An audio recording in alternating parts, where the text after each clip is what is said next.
देखिए आज की क्लास में एक बहुत बढ़िया चैप्टर में शुरू करने जा रहा हूं जिसका नाम है प्रोसेस कॉस्टिंग। हाँ जी,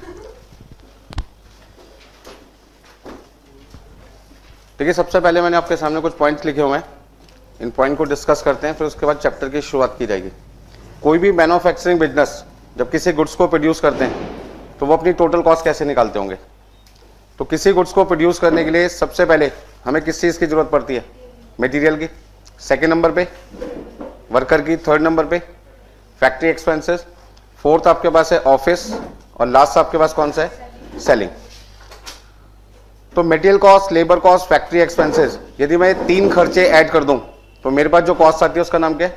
फैक्ट्री कॉस्ट। ऑफिस और सेलिंग एक्सपेंसेस ऐड करने के बाद जो कॉस्ट निकलती है उसका नाम क्या है? Total cost. तो पॉइंट यहां पर यह बनता है कि यदि एक मैन्युफैक्चरर ये जानना चाहता है कि जो फिनिश गुड मैं फैक्ट्री में प्रोड्यूस कर रहा हूं उसको बनाने की कॉस्ट कितनी है, तो आप कहां तक के खर्चे कंसीडर करोगे? पहला क्वेश्चन मेरा आज का ये है, यदि मैन्युफैक्चरर ये जानने की कोशिश कर रहे हैं कि जो फिनिश गुड वो फैक्ट्री में प्रोड्यूस कर रहे हैं उसको बनाने में उनका खर्चा कितना है, तो क्या आप उसमें ऑफिस और सेलिंग एक्सपेंसेस शामिल करेंगे या नहीं करेंगे? क्या कहते हो? नहीं करेंगे। तो मैन्युफैक्चरर ये जानना चाहते हैं कि जो फिनिश गुड हमने बनाया है फैक्ट्री में उसको बनाने में मेरे क्या क्या पैसे खर्च हुए हैं। तो हम कहेंगे जी आपकी एक तो मटेरियल कॉस्ट लगी है, second labour and third factory. ये तीनों खर्चे इनकर करने के बाद जो भी कॉस्ट कैलकुलेट की जाती है उस कॉस्ट का नाम हमने क्या रख दिया? Factory cost. फैक्ट्री में हमने ऐड कर दिया ऑफिस और सेलिंग एक्सपेंसेस, तो हमारे पास क्या देगा? Total cost. तो पॉइंट नंबर 1 में आज मैंने आपको क्या समझाना है कि मैन्युफैक्चरिंग बिजनेस में कितने तरीके के खर्चे होते हैं? 5। Material, labour, factory, office and selling, जिसमें पहले 3 खर्चे किस नाम से रिकॉर्ड होते हैं? Factory cost. और यदि 2 खर्चे और ऐड कर दिए रहे तो आपके पास क्या रहेगी? Total cost. हर मैन्युफैक्चरर क्या चाहता है? मेरा प्रॉफिट मैक्सिमम हो। तो यदि मैन्युफैक्चरर अपने प्रॉफिट को मैक्सिमाइज करना चाहते हैं तो उनके पास 2 तरीके होते हैं। पहला तरीका सेल को बढ़ाओ और दूसरा तरीका क्या? कॉस्ट को घटाओ। जो सब्जेक्ट हमने पढ़ना, हमारे जो कोर्स में सब्जेक्ट का नाम है वो है कॉस्ट अकाउंटिंग। और इस सब्जेक्ट का हमारा मोटिव क्या पढ़ने का? आपसे यदि मैं पूछूं ये सब्जेक्ट हम क्यों पढ़ते हैं, तो पहला पर्पज है किसी काम को करने की कॉस्ट कितनी लगेगी वो असर्टेन करना, और दूसरा जो काम हम कर रहे हैं उसमें जो पैसे लग रहे हैं हम चाहते हैं वो पैसे हमारे पहले से क्या लगे? कम लगे। आज यदि किसी काम को करने में, मान लो रिमोट कंट्रोल बनाने में आज मुझे 100 रुपये खर्च करने पड़े, तो मैं चाहता हूँ अगली बार ये काम 100 रुपये में हो या 100 से कम में हो? 100 से कम हो, ताकि मेरा प्रॉफिट क्या हो? बढ़े। तो एवरी मैन्युफैक्चरर क्या चाहता है कि प्रॉफिट को बढ़ाने में मार्केटिंग डिपार्टमेंट ज्यादा से ज्यादा क्वांटिटी बेचेंगे, सेल वैल्यू बढ़ेगी, और साथ साथ यदि हमारी प्रोडक्शन कॉस्ट कम हो जाए, गुड्स को बनाने की कॉस्ट कम हो जाए, तो भी तो हमारा प्रॉफिट क्या हो सकता है? बढ़ सकता है। तो प्रॉफिट को बढ़ाने में पहला तरीका क्या? सेल को बढ़ाओ, और दूसरा तरीका क्या? कॉस्ट को घटाओ। तो कॉस्ट को घटाने के लिए हमें कोई ना कोई टेक्निक चाहिए, कोई ना कोई तरीका चाहिए। तो यदि एक मैन्युफैक्चरर अपनी फैक्ट्री कॉस्ट को रिड्यूस करना चाहते हैं तो रिड्यूस करने के लिए जिस टेक्निक का इस्तेमाल किया जाता है उस टेक्निक का नाम क्या है? Process costing. तो पहला पॉइंट है किसी गुड्स को प्रोड्यूस करने में मैन्युफैक्चरर टोटल कितने खर्चे करते हैं? 5। और उसमें फैक्ट्री तक के जो खर्चे हैं उसको क्या कहते हैं? Factory cost. दूसरा पॉइंट, प्रॉफिट को यदि आप मैक्सिमाइज करना चाहते हैं तो पहला तरीका सेल को बढ़ाओ और दूसरा तरीका कॉस्ट को घटाओ। कौन सी कॉस्ट को घटाने की बात चल रही है? टोटल कॉस्ट की या फैक्ट्री कॉस्ट की? इस समय मैं बात कर रहा हूं किसकी? फैक्ट्री कॉस्ट की। हाँ जी, इस समय मैं किसकी बात कर रहा हूं? फैक्ट्री कॉस्ट की। तो यदि एक मैन्युफैक्चरर अपनी फैक्ट्री कॉस्ट को रिड्यूस करना चाहते हैं पर यूनिट, तो कौन सी टेक्निक का इस्तेमाल किया जाता है? आपका आंसर है प्रोसेस कॉस्टिंग। पहले तीनों पॉइंट नोट कर लीजिए।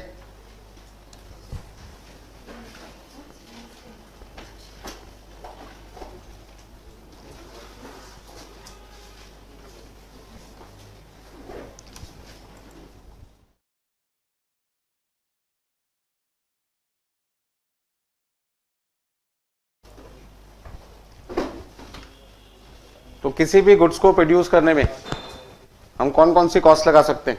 एक मैन्युफैक्चरिंग कॉस्ट में material, second labour and third आपके पास क्या? फैक्ट्री। डायरेक्ट एक्सपेंसेस जरूरी नहीं है कि हर बिजनेस करे, यदि होगा तो वो लेंगे, नहीं होगा तो नहीं लेंगे। हमने बात करनी है उन मेन खर्चों की जो हर बिजनेस को करना जरूरी है।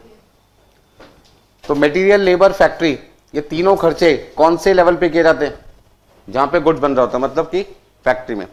तो फैक्ट्री में गुड्स को बनाने में जो कॉस्ट लगी उस कॉस्ट को हमने क्या नाम दे दिया, फैक्ट्री कॉस्ट। उसके बाद दो खर्चे आपके पास है, ऑफिस और सेलिंग, और आपके पास कौन सी कॉस्ट आ जाएगी, टोटल कॉस्ट। तो मैं आज की क्लास में क्या बताना चाहता हूं आपको, प्रोसेस कॉस्टिंग एक ऐसी टेक्निक है जिसका इस्तेमाल करके मैन्युफैक्चरर अपनी कौन सी कॉस्ट को रिड्यूस कर सकते हैं, फैक्ट्री कॉस्ट को। तो यदि आपसे एग्जाम में पूछा जाए कि फैक्ट्री कॉस्ट को रिड्यूस करने के लिए कौन सी टेक्निक का इस्तेमाल किया जाता है, तो आपका आंसर क्या होगा, प्रोसेस कॉस्टिंग। अच्छा, नाम तो हमें पता लग गया कि प्रोसेस कॉस्टिंग एक ऐसी टेक्निक है जिससे फैक्ट्री कॉस्ट को कम किया जा सकता है। सुनने में अच्छा भी लगा कि कॉस्ट हमारी कम हो गई, जिससे हमारा प्रॉफिट क्या होगा, मैक्सिमम। खाली सुनने में अच्छा लगेगा या सीखने में भी पड़ेगा, कैसे कॉस्ट कम होती है।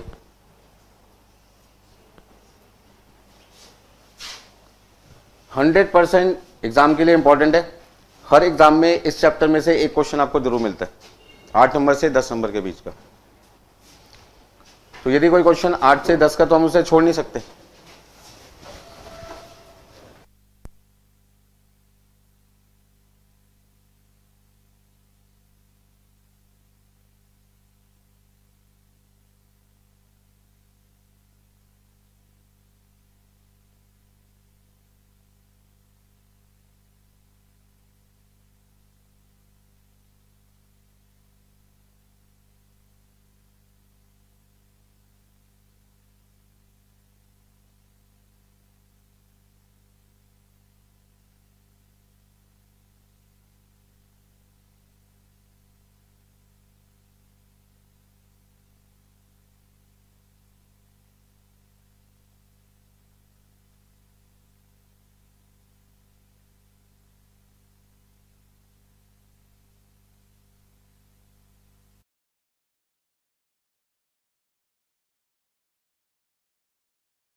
देखिए, एक छोटा सा एग्जांपल देता हूं आपको मैं। मान लीजिए मेरी मटेरियल कॉस्ट 10,000 रुपये, लेबर कॉस्ट 8,000 रुपये, फैक्ट्री एक्सपेंसेस मान लीजिए सपोज करते हैं हमारे पास है 2,000 रुपये। इसका मतलब यदि मैं तीनों एक्सपेंसेस प्लस कर दूं तो गुड्स को प्रोड्यूस करने में मेरी कॉस्ट कितनी लगी होगी, 20,000 रुपये। 10,000 रुपये मटीरियल के, 8,000 रुपये लेबर के और 2,000 रुपये फैक्ट्री एक्सपेंस के। तो आज फैक्ट्री के अंदर हम कितने रुपए खर्च करें, 20,000। फिर वर्कर से हमने पूछा कि 20,000 रुपये लगाकर आपके यहाँ पे प्रोडक्शन कितनी हुई। उसने कहा जी हमारे यहाँ जो प्रोडक्शन है वो 1000 यूनिट की हुई है। तो मैंने उनसे पूछा वर्कर से कि आपकी फैक्ट्री कॉस्ट पर यूनिट कितनी है, फैक्ट्री कॉस्ट पर यूनिट कितनी है। तो उन्होंने कहा जी 20,000 रुपये हमने खर्च किए हैं कितनी यूनिट बनाने के लिए। तो आप ये समझो कि 20,000 रुपये लगाकर यदि मैं 1000 यूनिट बना लूंगा तो एक यूनिट मेरी कितने रुपए की बनेगी, 20 रुपए की बनेगी। अब यदि वर्कर आज 1000 यूनिट प्रोड्यूस कर रहे हैं कितने रुपए खर्च करवा के, 20,000 रुपये। अगली बार भी हमने क्या किया, 10,000 रुपये का मटेरियल खरीदा, 8,000 रुपये वर्कर को दिए, 2,000 रुपये का फैक्ट्री का खर्चा हुआ, टोटल खर्चा अगली बार भी कितना हुआ, 20,000। बट इस बार हमारे वर्कर ने 1000 यूनिट की जगह सपोज करते हैं 1050 यूनिट बना दी। मतलब कॉस्ट तो लगी सेम लेकिन प्रोडक्शन क्या हो गई, ज्यादा। अब आप बताइए 20,000 रुपये खर्च करके फैक्ट्री में कितनी यूनिट बनी होगी? 1050 यूनिट बनी होगी। तो यदि मैं आपसे पूछूं एक यूनिट की कॉस्ट कितनी है तो आप क्या जवाब दोगे? अब हाँ जी, 20,000 को आपने डिवाइड किया 1050 से, तो पर यूनिट कॉस्ट कितनी आ गई? 19.045। 47 का मतलब 5 लिख देते हैं यहाँ पे। अच्छा, अगली बार फिर हमारी फैक्ट्री में खर्चा कितना हुआ? 20,000 रुपये हुआ। मटेरियल भी हमने कितने का खरीदा? 10,000 का। वर्कर को वेजेस भी कितनी दी? 8,000। फैक्ट्री का खर्चा भी कितना किया? 2,000। पैसे कितने लगे? 20,000। लेकिन इस बार हमारी फैक्ट्री में जो प्रोडक्शन है वो सपोज करते हैं 1100 यूनिट हो गई। क्या समझ रहे हो आप कि कॉस्ट तो सेम लग रही है, लेकिन फैक्ट्री के अंदर हमारी जो प्रोडक्शन है वो बढ़ती जा रही है। मतलब सेम अमाउंट खर्च करके यदि मेरी प्रोडक्शन बढ़ जाए तो मेरी पर यूनिट कॉस्ट कम होती चली जाएगी। अब आपके पास कॉस्ट आएगी 18.18।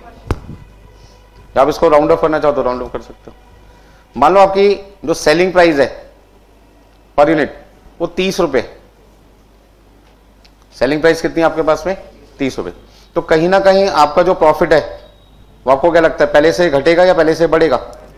बढ़ेगा। तो प्रॉफिट बढ़ने में किसका हाथ है? सेलिंग प्राइस का या कॉस्ट के कम होने का? कॉस्ट के कम होने का। जहां आपका प्रॉफिट पहले 10 रुपए हुआ करता था, अब कितना है? 10.95। और अब आपका प्रॉफिट कितना है? 11.82। तो कहने का मतलब आपका प्रॉफिट धीरे धीरे क्या होता जा रहा है? बढ़ता जा रहा है। और प्रॉफिट बढ़ने की वजह क्या है? कॉस्ट के कम होने की। कौन सी कॉस्ट? Factory cost. अच्छा, ऐसा क्यों हुआ कि हमारी जो कॉस्ट है वो पर यूनिट कम होती जा रही है? क्योंकि हमारा आउटपुट बढ़ता जा रहा है, लेकिन कॉस्ट क्या है?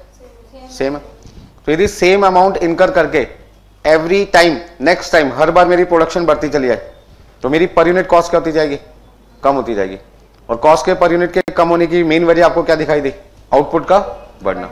ऐसा क्यों हुआ कि मेरी आउटपुट 20,000 रुपए लगाने पे जहां पे पहले 1,000 यूनिट थी अगली बार 1050 हो गई, अगली बार 1100 हो गई? क्यों? ऐसा क्यों हुआ? क्योंकि वर्कर ने मटेरियल की वेस्टेज क्या की? कम की। वर्कर ने पहली बार जिस काम को किया उस काम को करने में समय क्या लिया था? ज्यादा। अगली बार वही काम दोबारा करेगा, समय क्या लगेगा? तीसरी बार उस काम को करेगा और समय कम लगेगा। चौथी बार करेगा और समय। आज यदि मैं किसी क्वेश्चन को पहली बार कराता हूं, मान लीजिए मुझे 15 मिनट का वक्त लगा आपको समझाने में, सेम वही क्वेश्चन मैं दोबारा कराऊं, वैल्यू थोड़ी सी चेंज कर दूं, क्या लगता है आपको 15 मिनट दोबारा लगेंगे या 1-2 मिनट कम लगेंगे? मान लो 15 की जगह 13 मिनट में हो जाएगा। सेम वही क्वेश्चन फिर मैंने तीसरी बार दिया तो 11 मिनट के आसपास हो जाएगा। चौथी बार वो करवा दो सेम क्वेश्चन तो आपको क्या लगेगा? क्वेश्चन पढ़ने की भी जरूरत नहीं है और आपका हाथ खुद ही चलने लग जाएगा। आपके जो हैंड्स हैं कॉपी पे अपने आप ही लिखना स्टार्ट हो जाएगा, यार ये क्वेश्चन तो मुझे अच्छी तरह समझ में आ गया। ऐसी फीलिंग क्यों आ रही है? क्योंकि आप एक ही काम क्या कर रहे हो? बार बार। पहली बार जब आपने क्वेश्चन का सॉल्यूशन किया होगा पेपर ज्यादा खराब किया होगा, क्योंकि आपको खुद नहीं पता होगा कौन से डिस्टेंस पे कितने कितने गैप पर कौन कौन से वर्किंग नोट बनेंगे, कौन से अकाउंट बनेंगे, और आपने हो सकता है एक पेज खराब कर दिया। सेकेंड टाइम जब आपने उस क्वेश्चन को किया तो एक पेज से आपकी जगह क्या लगेगी? कम लगेगी। तीसरी बार, चौथी बार, पांचवी बार करोगे तो धीरे धीरे आपका स्पेस क्या होता जाएगा? कम होता जाएगा। स्पेस कम होने का मतलब पेपर की वेस्टेज क्या हो रही है? कम। पेपर को क्या कहते हैं? मटेरियल। तो मटेरियल की वेस्टेज क्या हो जाएगी? क्वेश्चन को सॉल्व करने में कम हो जाएगी। आपका समय क्या लग रहा है? 15 से 12 मिनट या 11 मिनट या 10 मिनट, मतलब धीरे धीरे आपका टाइम क्या होता जा रहा है? कम होता जा रहा है। कहने का मतलब है कि प्रोसेस कॉस्टिंग एक ऐसी टेक्निक है जिसकी मदद से एक मैन्युफैक्चरर अपनी फैक्ट्री कॉस्ट पर यूनिट को क्या कर सकता है? कम कर सकता है। कैसे? प्रोडक्शन को बढ़ाकर। प्रोडक्शन कैसे बढ़ेगी? जब कम समय में वर्कर ज्यादा काम करेगा, मतलब कि लेबर टाइम पर यूनिट क्या हो जाए? कम हो जाए। मटेरियल की वेस्टेज क्या हो जाए? कम। और इसका फायदा क्या होगा? आपका प्रॉफिट क्या होगा? बढ़ेगा। बात समझ रहे हो? तो मैं आपको समझाना क्या चाहता था कि एक मैन्युफैक्चरर किसी गुड्स को प्रोड्यूस करने में टोटल कितने खर्चे करते हैं? 5 करते हैं। बट इस समय इस चैप्टर में जिसका नाम है प्रोसेस कॉस्टिंग, हम केवल किसकी बात कर रहे हैं? हम केवल किसकी बात कर रहे हैं? पहले 3 खर्चे की। तो यदि आपसे कोई पूछे कि फैक्ट्री कॉस्ट को रिड्यूस करने के लिए हम कौन सी टेक्निक का इस्तेमाल करते हैं? तो आपका आंसर है प्रोसेस कॉस्टिंग। और जब ये चैप्टर आपके पास एग्जाम में आएगा तो आपको कौन सी कॉस्ट को कंसीडर नहीं करना? Ignore in process costing. Process costing में कॉस्ट को कैसे कम किया जाता है पर यूनिट, ये आपने सीख लिया। खर्चा सेम करते रहो लेकिन एवरी टाइम प्रोडक्शन अपनी क्या कर दो, बढ़ा दो। तो यदि सेम कॉस्ट लगा के आपकी प्रोडक्शन पहले से ज्यादा होती चली जाएगी तो आपकी पर यूनिट फैक्ट्री कॉस्ट क्या हो जाएगी, कम हो जाएगी, जिससे फ्यूचर में आपका प्रॉफिट क्या होगा, बढ़ता जाएगा। क्योंकि कस्टमर को गुड्स तो 30 में ही बेचोगे, पर यदि कॉस्ट आपकी कम लगने लगेगी तो आपका प्रॉफिट क्या होगा, बढ़ने लगेगा। नोट कर लीजिए।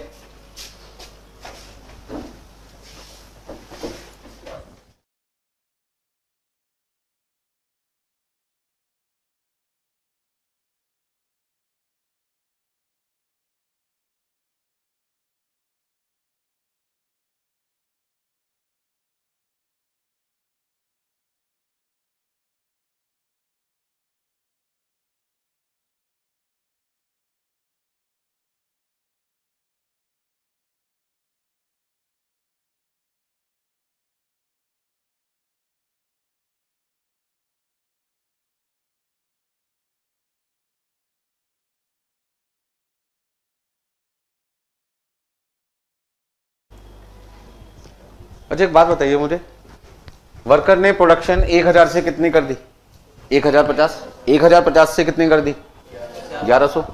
ये चमत्कार क्यों हुआ, कैसे हुआ? हाँ जी बताइए, आपको क्यों लगता है कि सेम कॉस्ट लगा के सेम वर्कर के द्वारा सेम मशीन का यूज करके प्रोडक्शन बढ़ रही है? क्यों?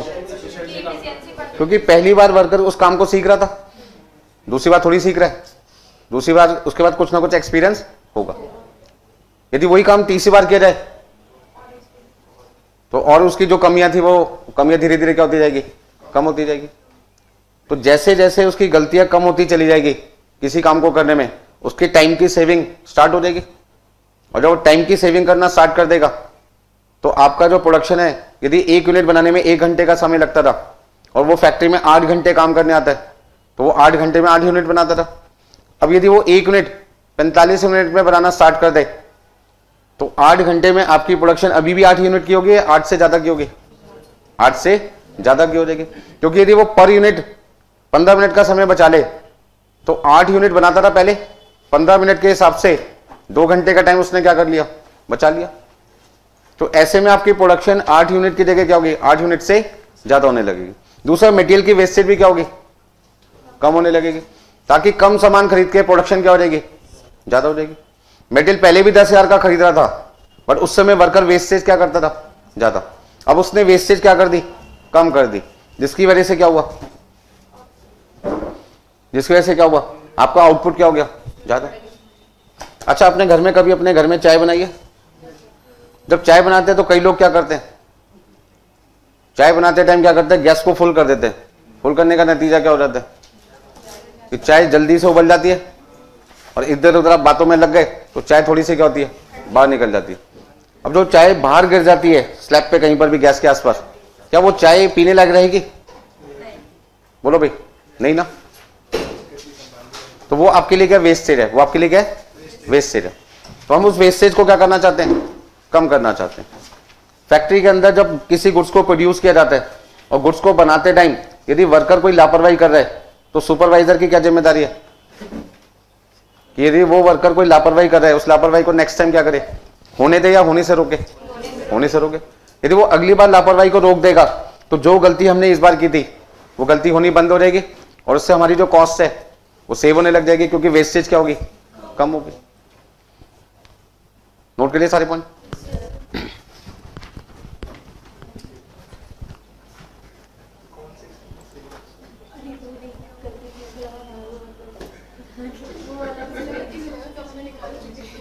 हाँ जी, यदि आपसे कोई पूछे benefits of process costing, process costing पढ़ने के क्या क्या फायदे हैं, तो पहला फायदा क्या, पहला फायदा आपका क्या, फैक्ट्री कॉस्ट पर यूनिट क्या हो जाएगी, रिड्यूस हो जाएगी। कैसे रिड्यूस होती है बता दिया मैंने आपको अभी। जैसे जैसे मेरी आउटपुट बढ़ने लगेगी वैसे वैसे मेरी पर यूनिट कॉस्ट क्या हो जाएगी, कम। एग्जाम्पल आपके सामने दिया था, 20,000 रुपये हमने खर्च किए थे कितनी यूनिट लगाने के लिए, 1,000। फिर उसी 20,000 रुपये में नेक्स्ट टाइम हमारे वर्कर ने कितनी प्रोडक्शन की, 1,050। तीसरी बार 20,000 रुपये लगाने पे प्रोडक्शन कितनी हो गई, 1100 हो गई। तो पहली बार जहां मेरी पर यूनिट कॉस्ट 20 रुपये आ रही थी, अगली बार कितनी हो गई थी, 19 पॉइंट कितना था, 05। और फिर 18 पॉइंट 18 है, 82 है,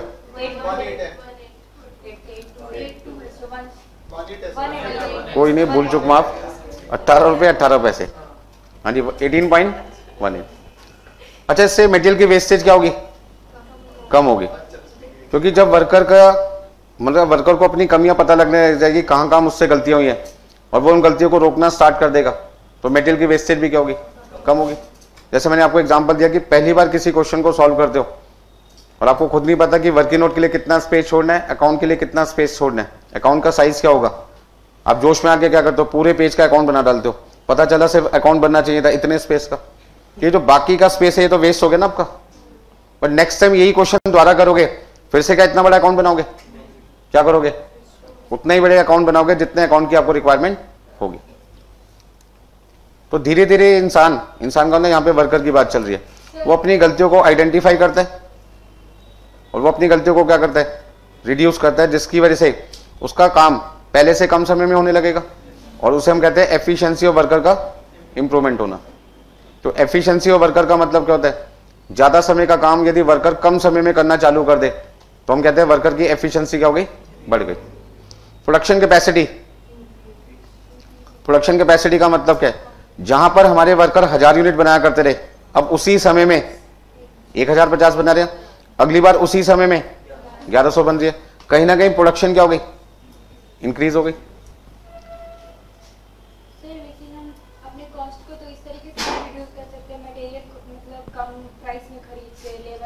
नहीं, वो एक अलग चीज है, वो तो फिर सभी के लिए है ना। प्रोसेस कॉस्टिंग तो क्या कहता है, आप वर्कर से इस तरीके से काम करवाइए कि वो काम पहले से कम समय में करना चालू कर दे। यदि पहला वो काम सपोज करते हैं 1 यूनिट बनाने में 10 घंटे का समय लिया करते रहे और वो काम अब 8 घंटे में हो जाए, तो ऐसे में कहीं ना कहीं पहले जो काम 10 घंटे में होता था, यदि वो 8 घंटे में होना चालू हो जाए तो 2 घंटे की हमारी लेबर कॉस्ट क्या हो जाएगी, सेव हो जाएगी। तो हम यहाँ पे कॉस्ट को कैसे कम कर रहे हैं, मटेरियल सस्ता खरीद के नहीं, मटेरियल की वेस्टेज को कम करके, लेबर के टाइम को कम करके। मटेरियल सस्ता मिल रहा है, वो तो सभी केसेस में सस्ता मिलेगा ना, चाहे वर्कर 10 घंटे में काम करे या 8 घंटे में काम करे, उसका प्रोसेस कॉस्टिंग से कोई कनेक्शन नहीं है। वो तो हमारे जो परचेज मैनेजर है उसकी कलाकारी है, जो उसने सप्लायर से बार्गेन करके मटेरियल 100 रुपए वाला 90 में खरीद लिया, उससे भी कॉस्ट कम हो रही है, लेकिन वो प्रोसेस कॉस्टिंग का पार्ट नहीं है। प्रोसेस कॉस्टिंग क्या कहते हैं, किसी काम को बार बार इस तरीके से कीजिए कि उस काम को करने से आपकी एफिशिएंसी बढ़े, वेस्टेज क्या हो जाए, कम हो जाए, और आपका खर्चा धीरे धीरे क्या होने लगे, कम होने लगे। नोट कर लीजिए।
हाँ जी, प्रोसेस कॉस्टिंग के अंदर आपको बातें तो समझ में आ गई होगी कि हमें क्या क्या काम करने, बट ये सारी की सारी पॉसिबल कैसे होते हैं, ध्यान दीजिए। एक छोटा सा एग्जांपल आपके लिए और लेके चलते हैं। फैक्ट्री के अंदर हमें क्या बनाना है, ऑयल प्रोड्यूस करना है। तो यदि मुझे ऑयल को प्रोड्यूस करना है तो मान लीजिए उस फैक्ट्री के अंदर हमने कितने डिपार्टमेंट बना दिए, 3 डिपार्टमेंट बना दिए। पहला डिपार्टमेंट जिसका नाम क्या है, क्रशिंग, दूसरे का नाम क्या है, रिफाइनिंग, और तीसरे का नाम क्या है, फिनिशिंग। मान लीजिए हमें कोकोनट, नारियल तेल बनाना है। तो यदि नारियल तेल को हमें बनाना है तो उसके लिए पहले हमें नारियल खरीदने पड़ेंगे, कोकोनट खरीदने पड़ेंगे। उसे हमें सबसे पहले क्या करना पड़ेगा, क्रश करना पड़ेगा। तो नारियल खरीदने के बाद उन नारियल को तोड़ने का काम कहां पे रखा गया, क्रशिंग डिपार्टमेंट। अच्छा, हर बंदे को नारियल तोड़ने में इंटरेस्ट होगा क्या? हो सकता है किसी का इंटरेस्ट हो, किसी का इंटरेस्ट नहीं। तो मान लीजिए हमारी फैक्ट्री में 100 वर्कर हैं। हमने वर्कर से पूछा कि आपको नारियल तोड़ने में इंटरेस्ट है या नहीं है। तो ऐसे में 10 लोगों ने हाथ खड़ा किया, यदि ये काम मुझे बहुत अच्छा लगता, हमारे घर में बहुत होता था। ठीक है जी, हमारा तो फैमिली बिजनेस यही था, नारियल को तोड़ के लोगों को पानी पिलाना। मैंने कहा आ जाओ बेटा 10 लोग। कौन से डिपार्टमेंट के लिए सुटेबल थे वो, क्रशिंग डिपार्टमेंट। ठीक है जी। फिर मैंने वर्कर से पूछा कि कौन कौन से ऐसे वर्कर हैं, ऐसे काम में इंटरेस्ट है, जो पैकिंग करने में बड़ा दिमाग लगाते हैं, पैकिंग अच्छे तरीके से करते हैं। उनको मैंने काम पे भेज दिया, फिनिशिंग डिपार्टमेंट। मैंने कहा रिफाइन करने के काम में किसका इंटरेस्ट है, काम पे भेज दिया, रिफाइनिंग। अब आप सोचो, जिनको नारियल तोड़ने का काम आता रहा, उनको कहें जी पैकिंग डिपार्टमेंट में पहुंच जाओ, क्या करेंगे, वेस्ट से ज्यादा करेंगे। ठीक है ना। और जो पैकिंग डिपार्टमेंट में काम करते रहे, उनको यदि मैं नारियल तोड़ने का काम क्रशिंग डिपार्टमेंट में भेज दूं तो उनको ये नहीं समझ में आएगा नारियल तोड़ते कैसे, और तोड़ा तो जमीन पे रख के तोड़ा, सारा पानी बह जाएगा उसका। बात समझो। तो कहने का मतलब क्या है, यदि वर्कर को उनके स्किल, उनके इंटरेस्ट के हिसाब से काम दिया जाए और वो काम उनसे बार बार करवाया जाए, तो वर्कर क्या करते हैं, मटेरियल की वेस्टेज कम करते हैं और ज्यादा समय का काम कम समय में करते हैं, जिसकी वजह से लेबर कॉस्ट कम होती है, हमारे प्रोडक्ट की क्वालिटी इंक्रीज होती है, प्रोडक्शन इंक्रीज होता है, और मटेरियल की वेस्टेज की वजह से हमारे यहाँ मटेरियल का खर्चा क्या हो जाता है, कम। और ये सब वजह की वजह से ओवरऑल हमारी जो फैक्ट्री कॉस्ट होती है वो धीरे धीरे पर यूनिट क्या हो जाती है, कम हो जाती है। तो मैं आपको क्या समझाना चाहता हूं, यहां मुझे फैक्ट्री कॉस्ट को तो कम करना है, लेकिन किस तरीके से, सस्ता सामान खरीद के मटेरियल का, या वर्कर की स्किल को बढ़ाकर, वर्कर की स्किल बढ़ाकर। स्किल का मतलब समझ में आ गया, ज्यादा समय का काम कम समय में। और उसके लिए एक छोटा सा एग्जांपल आपके सामने। मान लीजिए पहली बार क्रशिंग डिपार्टमेंट में जो काम किया गया था, उस काम को करने में हमारे कितने रुपए खर्च हुए थे, 100 रुपए। दूसरे डिपार्टमेंट में 80 रुपए खर्च हुए, और तीसरे डिपार्टमेंट में 40 रुपए खर्च हुए। आप बता सकते हो हमारी टोटल कॉस्ट कितनी लगी होगी ऑयल को प्रोड्यूस करने में, तीनों को जोड़ दो। हाँ जी, 100 rupees plus 80 plus 40 equal to. अब जो काम वर्कर ने आज पहली बार किया था क्रशिंग डिपार्टमेंट में, वहां पे उस काम को करने पर खर्चा कितना हुआ, 100। रिफाइनिंग डिपार्टमेंट में 80 और फिनिशिंग डिपार्टमेंट में कितना हुआ, 40। यही काम जब वर्कर ने दूसरी बार किया, तो मान लीजिए उस काम को करने के बाद हमने देखा कि हमारा जो खर्चा है, हमारी जो सेविंग है, सेविंग इन कॉस्ट, पहले डिपार्टमेंट में 5 रुपए, दूसरे डिपार्टमेंट में 3 रुपए, और तीसरे डिपार्टमेंट में 2 रुपए। तो अब मेरी जो कॉस्ट लगी होगी वो कितनी लगी होगी, बताओ अभी, 95, 77 और 38। तो अब मेरी टोटल कॉस्ट कितनी होगी, 95, 77, 38 इक्वल टू 210। अच्छा, यही काम हमने उससे तीसरी बार करवाया, हो सकता है उसने इस बार हमारे कितने रुपए बचा लिए, 3 रुपए। यहां पे उसने 2 रुपए और यहां पे मान लीजिए उसने 1 रुपए बचा लिया। तो अगली बार हमारी कॉस्ट कितनी लगी होगी, 92, 75 और 37 लिख देते हैं। तो मेरी टोटल कॉस्ट कितनी आ जाएगी, 92, 75, 37 इक्वल टू 204। तो आप देखो ना, आपकी जो यहाँ पे टोटल कॉस्ट का मतलब क्या था, यहाँ पे तीनों डिपार्टमेंट की टोटल कॉस्ट है, बट हम ये टोटल कॉस्ट का मतलब क्या बोलते हैं, फैक्ट्री कॉस्ट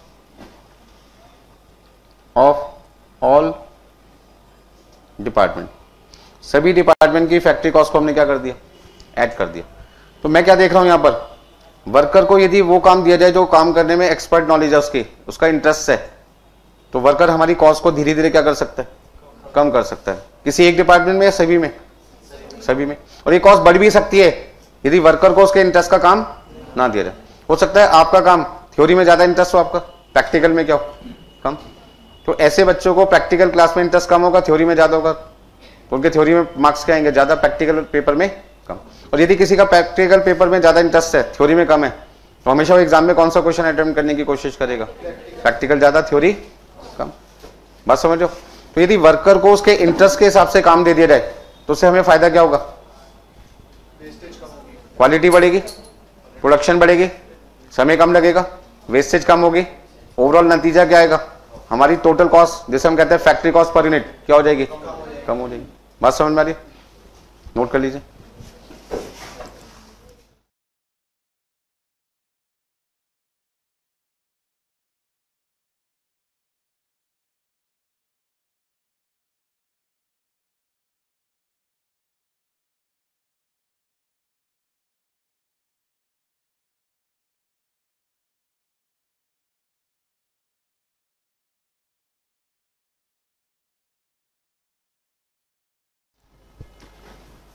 हाँ जी, वर्क ऑब्लिक जॉब, ब्रैकेट में मैंने क्या लिखा, सिंगल। सिंगल का मतलब क्या है, कोई भी एक काम, जैसे मुझे ऑयल प्रोड्यूस करना है, ऑयल प्रोड्यूस करना मेरा काम है, इस काम को मैं किसी एक वर्कर से नहीं करवाऊंगा, बल्कि इस काम को मैं क्या करूंगा, 2-3 डिपार्टमेंट में बांट दूंगा।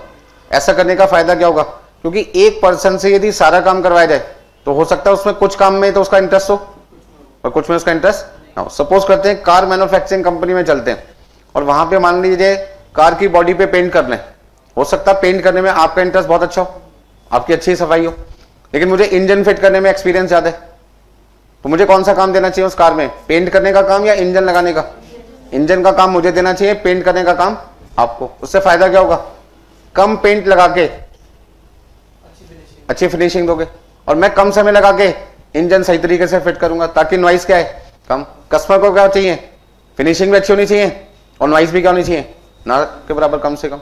ये संभव कब हुआ, जब आपको वो काम दिया गया जो आपको आता है। मुझे कौन सा काम दिया, जो मुझे आता है।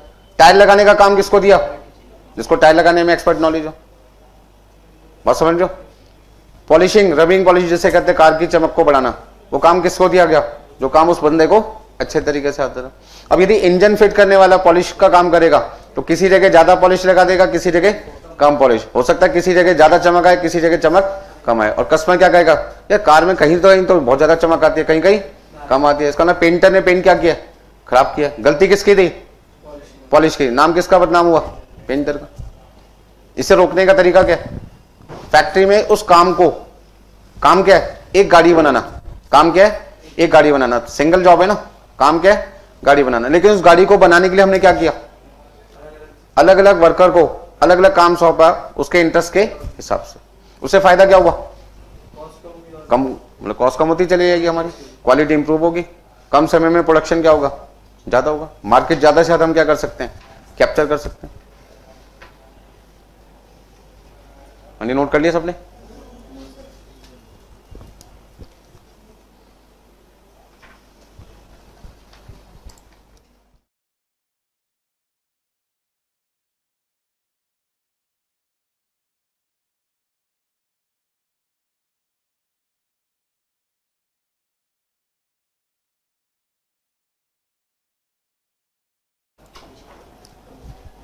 अच्छा, बता सकते हो प्रोसेस कॉस्टिंग कौन से बिजनेसेस में एप्लीकेबल है? नहीं, मैन्युफैक्चरिंग में तो है, ये तो मुझे भी पता है, आपको भी पता है। कौन से मैन्युफैक्चरिंग में, जहां पर लार्ज क्वांटिटी, जहां पर लार्ज क्वांटिटी सिमिलर नेचर की एक साथ में बहुत सारी बनती है, ठीक है ना। जहां पर एक जैसी क्वांटिटी, एक नहीं बनती, दो नहीं बनती, बहुत सारी बनती है। मतलब होमोजीनियस प्रोडक्ट होने चाहिए, क्या होने चाहिए, होमोजीनियस प्रोडक्ट होने चाहिए। होमोजीनियस का मतलब सिमिलर प्रोडक्ट, एक जैसे प्रोडक्ट, और उनकी क्वांटिटी क्या होनी चाहिए, 2-3 या 10-12 या हजारों, मतलब क्वांटिटी क्या होनी चाहिए, ज्यादा। तो जहां पे लार्ज क्वांटिटी बने, प्रोडक्ट क्या हो, होमोजीनियस हो, ऐसी जगह कौन सी टेक्निक यूज करते हैं, प्रोसेस कॉस्टिंग, ठीक है ना। हर बिजनेस में प्रोसेस कॉस्टिंग नहीं होती। जहां पर होमोजीनियस प्रोडक्ट हो और क्वांटिटी मैन्युफैक्चर क्या करता है, लार्ज बनाता है, ज्यादा बनाता है। नोट कर लिए सारे पॉइंट। देखिए भाई,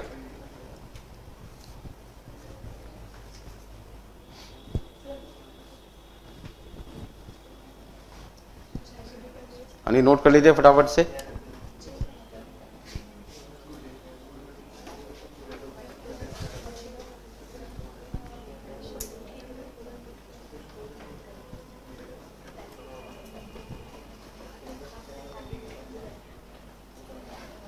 देखिए पॉइंट नंबर आपका ऐसा है, नेक्स्ट प्रोसेस कॉस्टिंग कौन कौन से बिजनेस में एप्लीकेबल है। तो आपने कहा जी मैन्युफैक्चरिंग, बिल्कुल सही बात है, पर कौन सा मैन्युफैक्चरिंग, जहां पर प्रोडक्ट क्या बनता हो, होमोजीनियस सिमिलर नेचर का हो, क्वांटिटी क्या हो, लार्ज हो, और हर डिपार्टमेंट में जो कॉस्ट कैलकुलेट की जाती है वो कब कैलकुलेट की जाती है, काम को पूरा करने के बाद। जैसे अभी आपके सामने 3 डिपार्टमेंट है, पहले का नाम क्या, क्रशिंग, दूसरे का नाम रिफाइनिंग, तीसरे का नाम फिनिशिंग।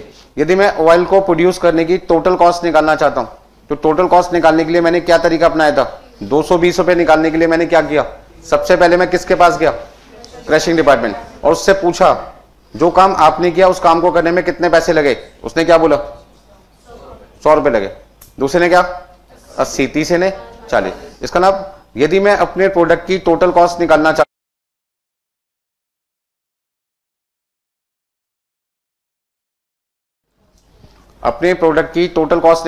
हूं तो उसके लिए मैं हर डिपार्टमेंट के पास जाके उससे उसकी इंडिविजुअल कॉस्ट पूछूंगा। और हर डिपार्टमेंट अपनी कॉस्ट का बता पाएगा, शुरू में या काम होने के बाद, काम होने के बाद। तो जैसे ही पहले डिपार्टमेंट को जो काम दिया गया था नारियल तोड़ने का, वो काम जैसे ही पूरा कर लेगा उसकी कॉस्ट कितनी आएगी, 100 रुपए। दूसरे का काम है रिफाइनिंग, जब वो काम कंप्लीट कर लेगा उसकी कॉस्ट कितनी आएगी, 80 रुपए। तीसरा डिपार्टमेंट जब काम पूरा कर लेगा कॉस्ट कितनी आएगी, 40 रुपए। इसका मतलब है प्रोसेस कॉस्टिंग में हमें अपने प्रोडक्ट की यदि टोटल फैक्ट्री कॉस्ट पता लगानी है तो कब पता लगा सकते हैं, हर डिपार्टमेंट का काम पूरा होने के बाद। तो ये बात मैंने आपको लिखाई है। तो प्रोसेस कॉस्टिंग एक मैन्युफैक्चरिंग बिजनेस में यूज की जाती है, कब, जहां पे उस मैन्युफैक्चरिंग बिजनेस में सिमिलर प्रोडक्ट की लार्ज क्वांटिटी बनती है और हर प्रोसेस अपनी कॉस्ट कब निकालता है, अपना काम करने के बाद। तो यहां पर यदि मैं किसी प्रोडक्ट की फैक्ट्री कॉस्ट निकालना चाहता हूं, यानी किसी भी प्रोडक्ट की यदि फैक्ट्री कॉस्ट निकालना चाहता हूं कितनी है, तो सबसे पहले मुझे पता लगाना पड़ेगा उस प्रोडक्ट को बनाने के लिए हमारे यहां पे कितने डिपार्टमेंट हैं। यदि 2 डिपार्टमेंट है तो कॉस्ट कितनी बार लगी होगी, 2 बार लगी होगी। एक बार डिपार्टमेंट 1 के द्वारा खर्च की गई होगी और एक बार डिपार्टमेंट 2 के द्वारा।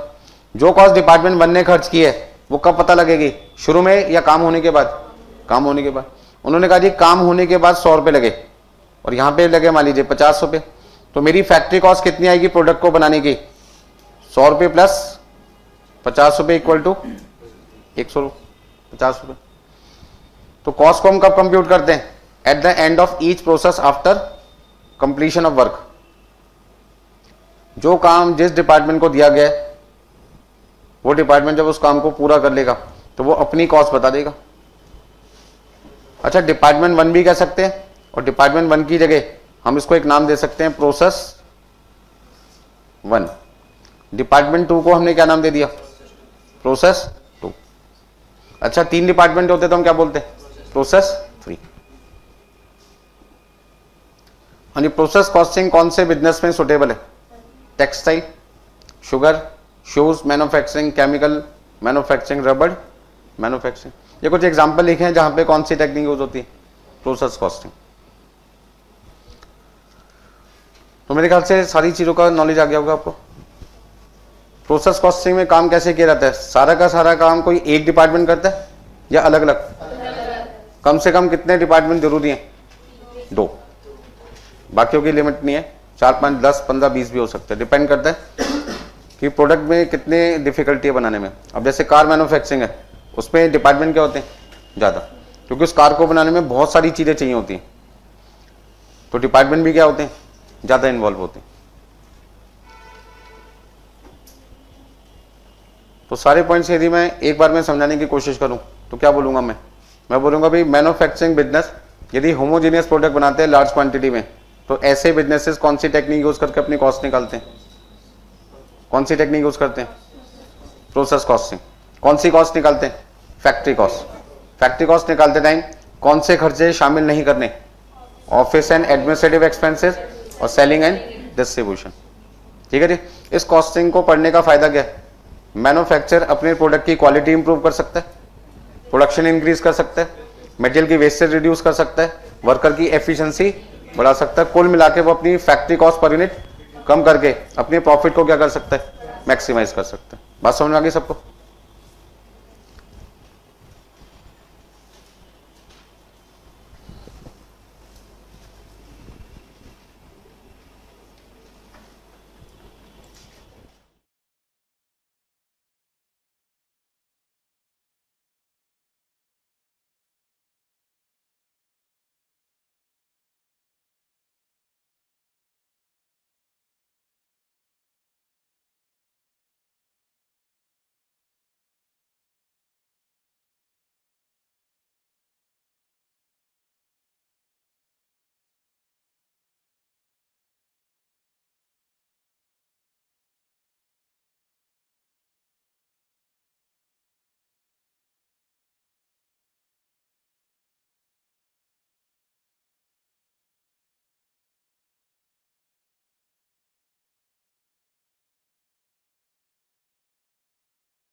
ठीक है। प्रोसेस कॉस्टिंग के अंदर जैसे मान लीजिए मुझे कोई प्रोडक्ट प्रोड्यूस करना है,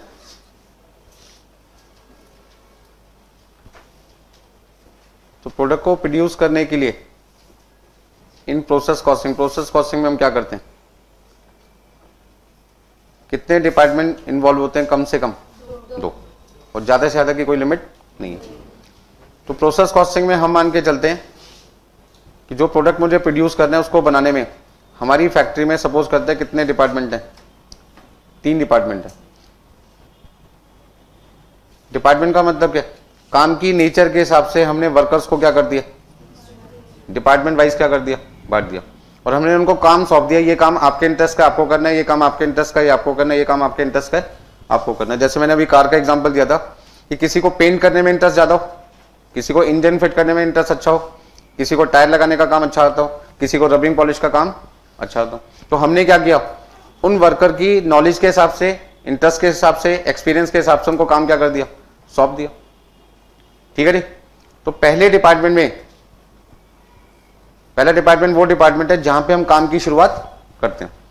तो जब किसी काम को शुरू करते हैं तो सबसे पहले उस डिपार्टमेंट के वर्कर को क्या चाहिए होगा? मटेरियल चाहिए होगा। तो हमने मान लीजिए उनको रॉ मटेरियल लाके दिया 1000 किलोग्राम। अब जितना मटेरियल लाके दिया गया, क्या सारा का सारा उतना ही आउटपुट बनेगा, या कुछ आपको लगता है वेस्टेज भी हो सकती है? वेस्टेज भी पॉसिबल है। मान लीजिए पहले डिपार्टमेंट के वर्कर के द्वारा जो आउटपुट तैयार किया गया वो कितना है? 950 किलोग्राम है। अच्छा, पहले डिपार्टमेंट का जब काम पूरा होगा तभी तो दूसरे डिपार्टमेंट का काम क्या होगा? शुरू। अब आप इस समय इंटरमीडिएट में, तो इंटरमीडिएट में कब आए? जब आपका फाउंडेशन क्लियर हुआ। तो फाउंडेशन कौन सा डिपार्टमेंट हो गया? पहला। इंटर कौन सा हो गया? दूसरा। और फाइनल आपके लिए क्या हो जाएगा? तीसरा। जैसे ही फाइनल कोर्स आपका कंप्लीट हो जाएगा, आप क्या बन जाओगे? फिनिश गुड बन जाओगे, प्रोफेशनल आपके पास डिग्री आ जाएगी। और जब तक आप कहोगे जी मैं ग्रुप 1 में हूं, ग्रुप 2 में हूं, फाइनल में हूं, तब तक आपका नाम क्या होगा? Work in progress. तो यदि आप इस चैप्टर में जानना चाहते हैं कि जो काम हमारी फैक्ट्री में पूरा नहीं हुआ उस काम को क्या नाम दिया जाता है, तो आप क्या बोलोगे? Work in progress. तो इस चैप्टर में आपको एक चीज सीखने को मिलेगी, क्या?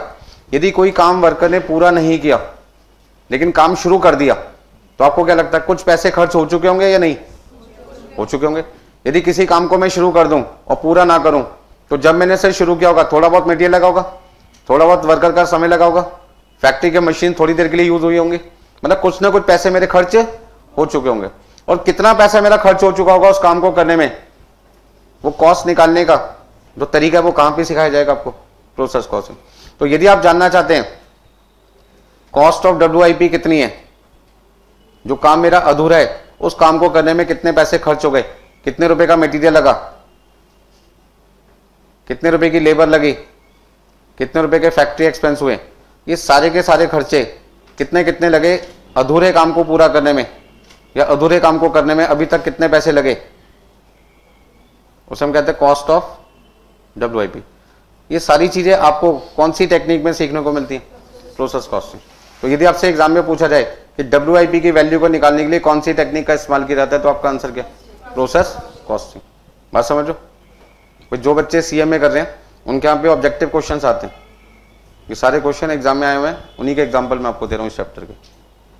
ठीक है जी। तो यदि आपसे पूछे भाई कौन सी ऐसी टेक्निक है जहां पे होमोजेनियस गुड्स लार्ज क्वांटिटी में बनते हैं और कॉस्ट आपकी at the end of process calculate की जाती है, क्या नाम है? प्रोसेस। कौन सी टेक्निक से फैक्ट्री कॉस्ट पर यूनिट को कम कर सकते हैं? प्रोसेस। कौन सी टेक्निक से WIP की कॉस्ट को निकाला जाता है? Process cost. ठीक है जी। चलिए भाई नेक्स्ट पॉइंट आपके पास है, पहले डिपार्टमेंट ने जैसे ही काम पूरा कर लिया दूसरे डिपार्टमेंट का काम क्या हुआ? चालू हो गया। अब दूसरा डिपार्टमेंट के लिए इनपुट कितना माना जाएगा? जितना पहले ने भेजा 950। दूसरे डिपार्टमेंट से भी तो कुछ खराबी हुई होगी, कुछ नुकसान हुआ होगा। मान लीजिए वो नुकसान हुआ आपके पास में 30 किलोग्राम का। अच्छा, पहले डिपार्टमेंट के यहां पे वेस्टेज कितनी है? 50 किलोग्राम की। दूसरे डिपार्टमेंट में वेस्टेज कितनी है? अब तीसरे डिपार्टमेंट के लिए इनपुट कितना होगा? 920 किलोग्राम। और आपकी आउटपुट कितनी होगी? मान लीजिए 900 ले लेते हैं। तो यहां पे आपकी जो वेस्टेज है वो कितनी है? 20। यदि मैं आपसे पूछूं 1000 से मैंने शुरुआत की थी और तीसरे डिपार्टमेंट में काम पूरा होते होते मेरी जो आउटपुट है वो 1000 से कितनी रह गई? 900। तो मेरी टोटल वेस्टेज कितनी है? 50 किलोग्राम पहले डिपार्टमेंट में, 30 किलोग्राम दूसरे डिपार्टमेंट में और 20 किलोग्राम तीसरे डिपार्टमेंट में। मतलब टोटल लॉस मुझे कितना हुआ है? हाँ जी, टोटल लॉस कितना है मेरे पास? वेस्टेज कितनी है? 100 किलोग्राम की। मैन्युफैक्चर की कोशिश क्या होती है इस चैप्टर के थ्रू, प्रोसेस कॉस्टिंग के थ्रू? वो क्या करना चाहते हैं? वो चाहते हैं ये वेस्टेज धीरे धीरे क्या हो जाए? कम। पहली बार यदि नुकसान 50 किलोग्राम का होगा, ध्यान से सुनना, यहीं से मेन प्रोसेस कॉस्टिंग अब आपका शुरू होता है।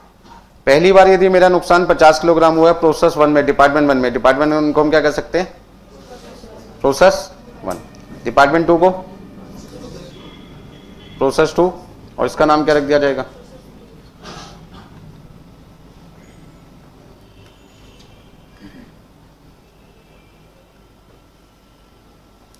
प्रोसेस 3।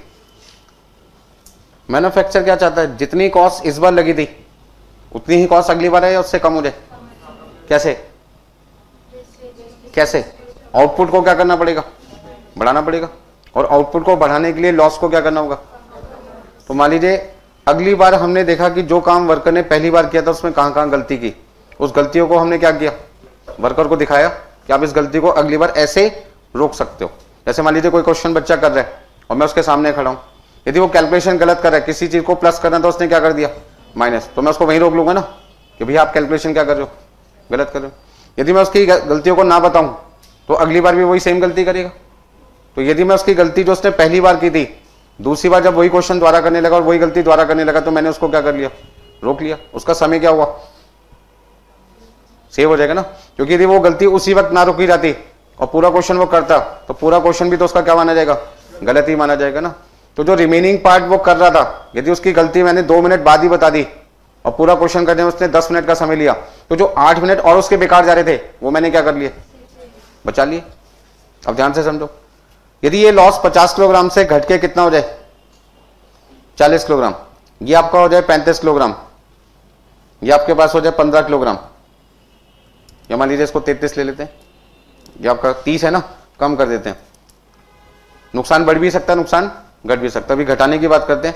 सपोज करते हैं यहाँ पे 27 किलोग्राम है, तो यहाँ पे अब आपकी जो टोटल वेस्टेज है वो 40, 27 और 15 कितनी है?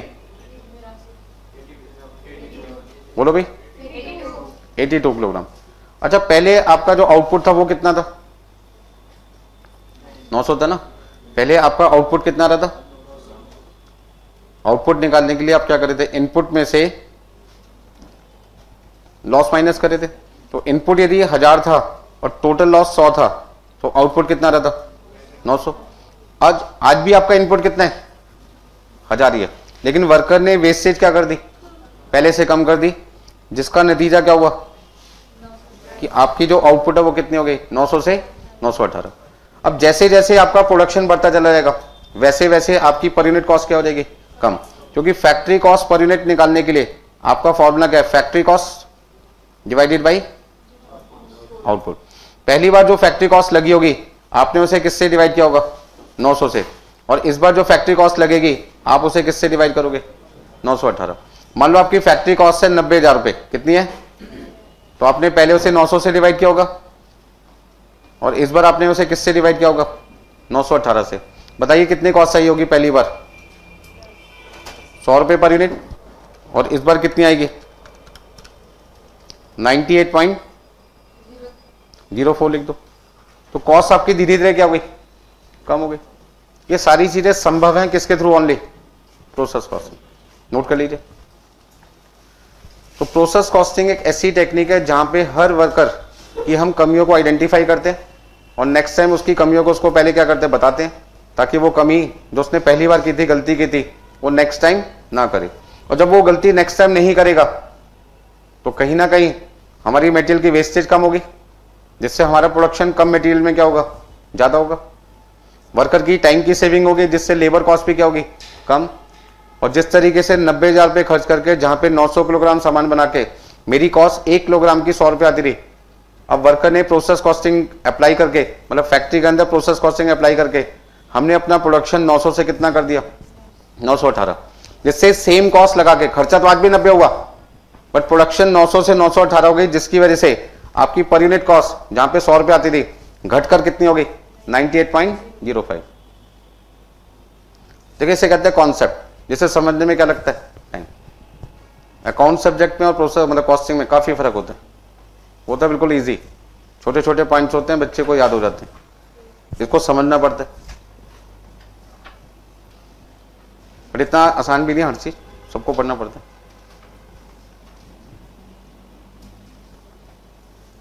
तो देखिए अकाउंट सब्जेक्ट ज्यादा आसान क्यों लगता है, क्योंकि बच्चे ने 11th में पढ़ा होता है, 12th में पढ़ा होता है, फाउंडेशन में पढ़ा होता है, उसका मतलब बेस तैयार हो चुका होता है। यहां पे भी आप अकाउंट मतलब कॉस्टिंग 3 बार है, ग्रुप 1, ग्रुप 2, फाइनल।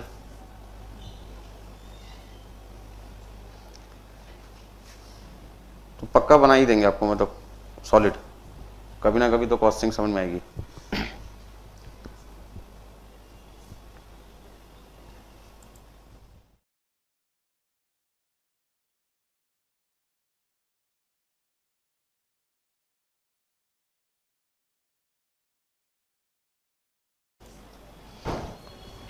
यदि मैं आपसे पूछूं जी इस चैप्टर में आपको करना क्या, तो अभी तक क्या समझ में है, किसी भी काम को एक वर्कर से नहीं करवाना, सारा का सारा काम किसी एक वर्कर से नहीं कराना, उस काम को 2-3 लोगों में क्या करना है, बांटना है। क्योंकि एक पर्सन सारे काम कर सके हर कंपनी के लिए पॉसिबल नहीं है कि उनके पास कोई एक ऐसा वर्कर मिल जाए जो सारे काम में एक्सपर्ट हो सकता है वो किसी 1 या 2 काम में एक्सपर्ट हो लेकिन सब में ना हो। मान लीजिए किसी बच्चे के 12th में 5 सब्जेक्ट थे, 5 में उसके 95 आते हैं, हर सब्जेक्ट में 95 है, तो अब तो मैं कहूंगा जी 5 में उसकी नॉलेज क्या है, बराबर है। लेकिन किसी एक सब्जेक्ट में उसके 100 में से 100 आ रहे हैं, 95 भी आ रहे हैं, 90 भी आ रहे हैं, और मान लीजिए उसके 70 भी आ रहे हैं, तो सब में उसकी नॉलेज बराबर नहीं है ना। 100 में से 100 का मतलब क्या हुआ, एक्सपर्ट नॉलेज है उसकी, और 100 में से 70 है, इसका मतलब वो एक्सपर्ट नॉलेज नहीं है। और ऐसे में जिसमें 100 में से 100 आ रहे हैं, तो यदि वो काम मैं उसको दूं अच्छे तरीके से निभा पाएगा। बात समझ में रही ना। अब किसी को मोटरसाइकिल चलानी बहुत अच्छी तरह आती है, कार उतनी अच्छी तरह नहीं चला पाता, ठीक है जी। हो सकता है कोई कार बहुत अच्छी तरह चला पाए, बस ना चला पाए, या जिसको बस चलानी आती हो सकता है वो मोटरसाइकिल अच्छी ना चला पाए। एक्सपीरियंस के ऊपर होता है ना। अब जिसको मोटरसाइकिल आती है वो कम स्पेस में भी कार मोटरसाइकिल निकाल के ले जाएगा, लेकिन बस वाले को तो क्या करना पड़ेगा, वेट करना पड़ेगा। तो जो मोटरसाइकिल लोग चलाते हैं उनकी पेशेंस लेवल और जो बस लोग चलाते हैं उनकी पेशेंस लेवल में क्या होता है, बहुत फर्क होता है। बस वाले को पता है मेरे लिए इतनी जगह चाहिए तभी मैं निकल सकता हूँ, नहीं तो मुझे शांति से रुका रहना पड़ेगा। लेकिन मोटरसाइकिल वाला रुकता नहीं किसी तरीके से, वो तो जिग जैग गाड़ी चलाने पर विश्वास करता है। और बस वाले ने भी यदि जिग जैग चलानी चालू कर दी तो लोग कहेंगे पागल हो गया, पी के गाड़ी चला रहे। बात समझो। मोटरसाइकिल वाला ये काम करता है, लोगों को अच्छा लगता है, अच्छे लाइक आते हैं। बस वाला ही चलाता है, लोग कहते हैं पागल हो गया ये बंदा। मतलब मेरी बात को समझो, जो काम जिसको दिया जाए वो काम उसके लिए क्या होता है, सही होना चाहिए। तो इस चैप्टर के अंदर हमें क्या काम करना होता है, सबसे पहले हमें किसी भी काम को एक वर्कर से नहीं कराना, मतलब वर्कर को हमें अलग अलग डिपार्टमेंट में क्या करना होगा, बांटना पड़ेगा। दूसरा काम, पहली बार जो काम किया वर्कर ने उसमें जो उसने नुकसान किया उसको आइडेंटिफाई करना है, और अगली बार वर्कर की गलतियों को ढूंढ ढूंढ के बताना है वर्कर को कि आपने यहाँ पे मिस्टेक की थी, नेक्स्ट टाइम ये मिस्टेक ना कीजिए। जब वो नेक्स्ट टाइम उस मिस्टेक को कम करेगा तो कहीं ना कहीं हमारा नुकसान कम होगा और हमारी प्रोडक्शन क्या होगी, धीरे धीरे बढ़ने लगेगी। जब वेस्टेज कम होगी, 100 की जगह 82 किलोग्राम होगी, तो मेरी प्रोडक्शन 900 से कितनी हो जाएगी, 918 हो जाएगी। और जहां 1 यूनिट बनाने में मेरे 100 रुपए खर्च होते थे, अब कितने रुपए खर्च होंगे, 98.04। मतलब आप एक तरीके से समझो 2 रुपए का आपको क्या हो गया, फायदा। ठीक है इतना।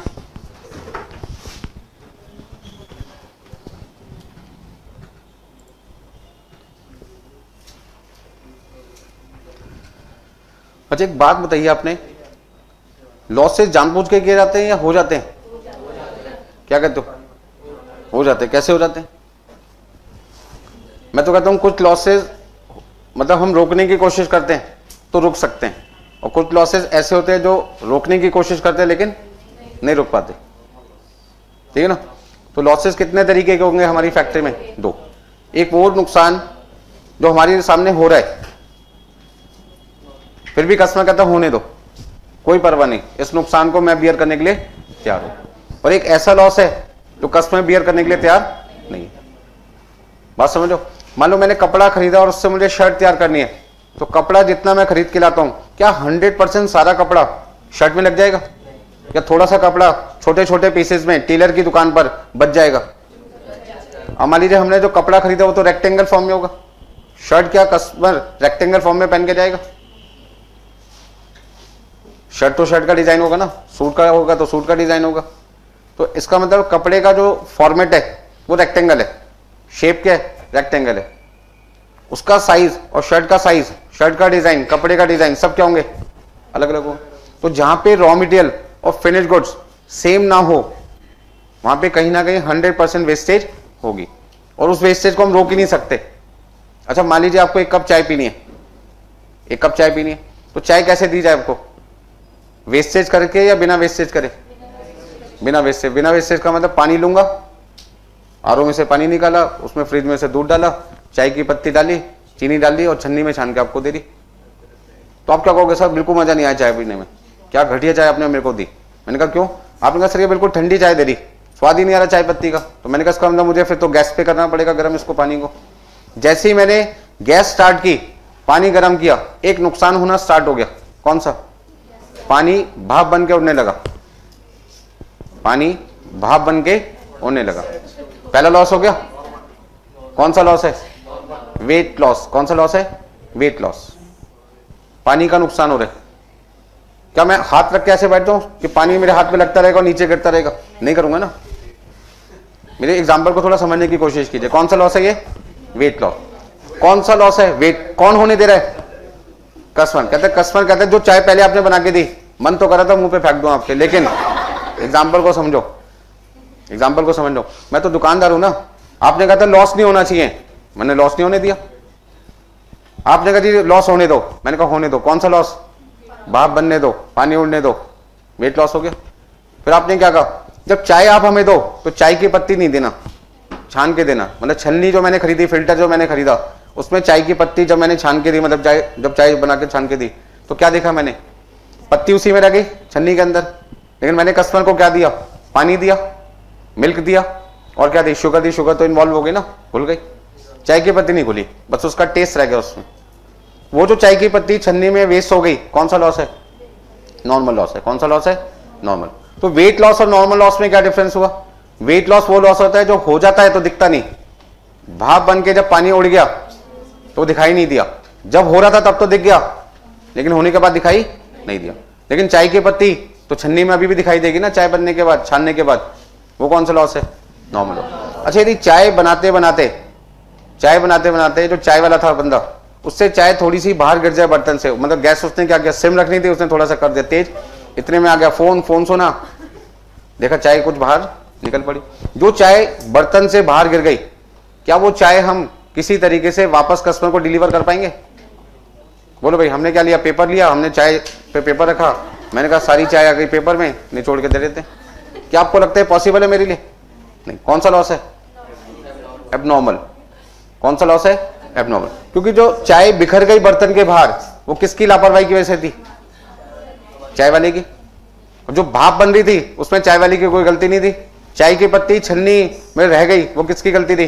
कस्टमर की, क्योंकि कस्टमर ने मुझे बोला चाय में पत्ती नहीं आनी चाहिए, इसलिए छानने का काम किसको करना पड़ा? चाय वाले को। बात समझ में आ रही है? तो जो जो लॉसेस कस्टमर होने की परमिशन दे देता है, वो सारे लॉसेस का बर्डन हम किस पे डालते हैं? कस्टमर पे। और जिस लॉस को कस्टमर बर्दाश्त नहीं करता, वो लॉस हम क्या मानते हैं? Abnormal loss. और उस नुकसान का बर्डन किसको बियर करना पड़ता है? मैन्युफैक्चरर को।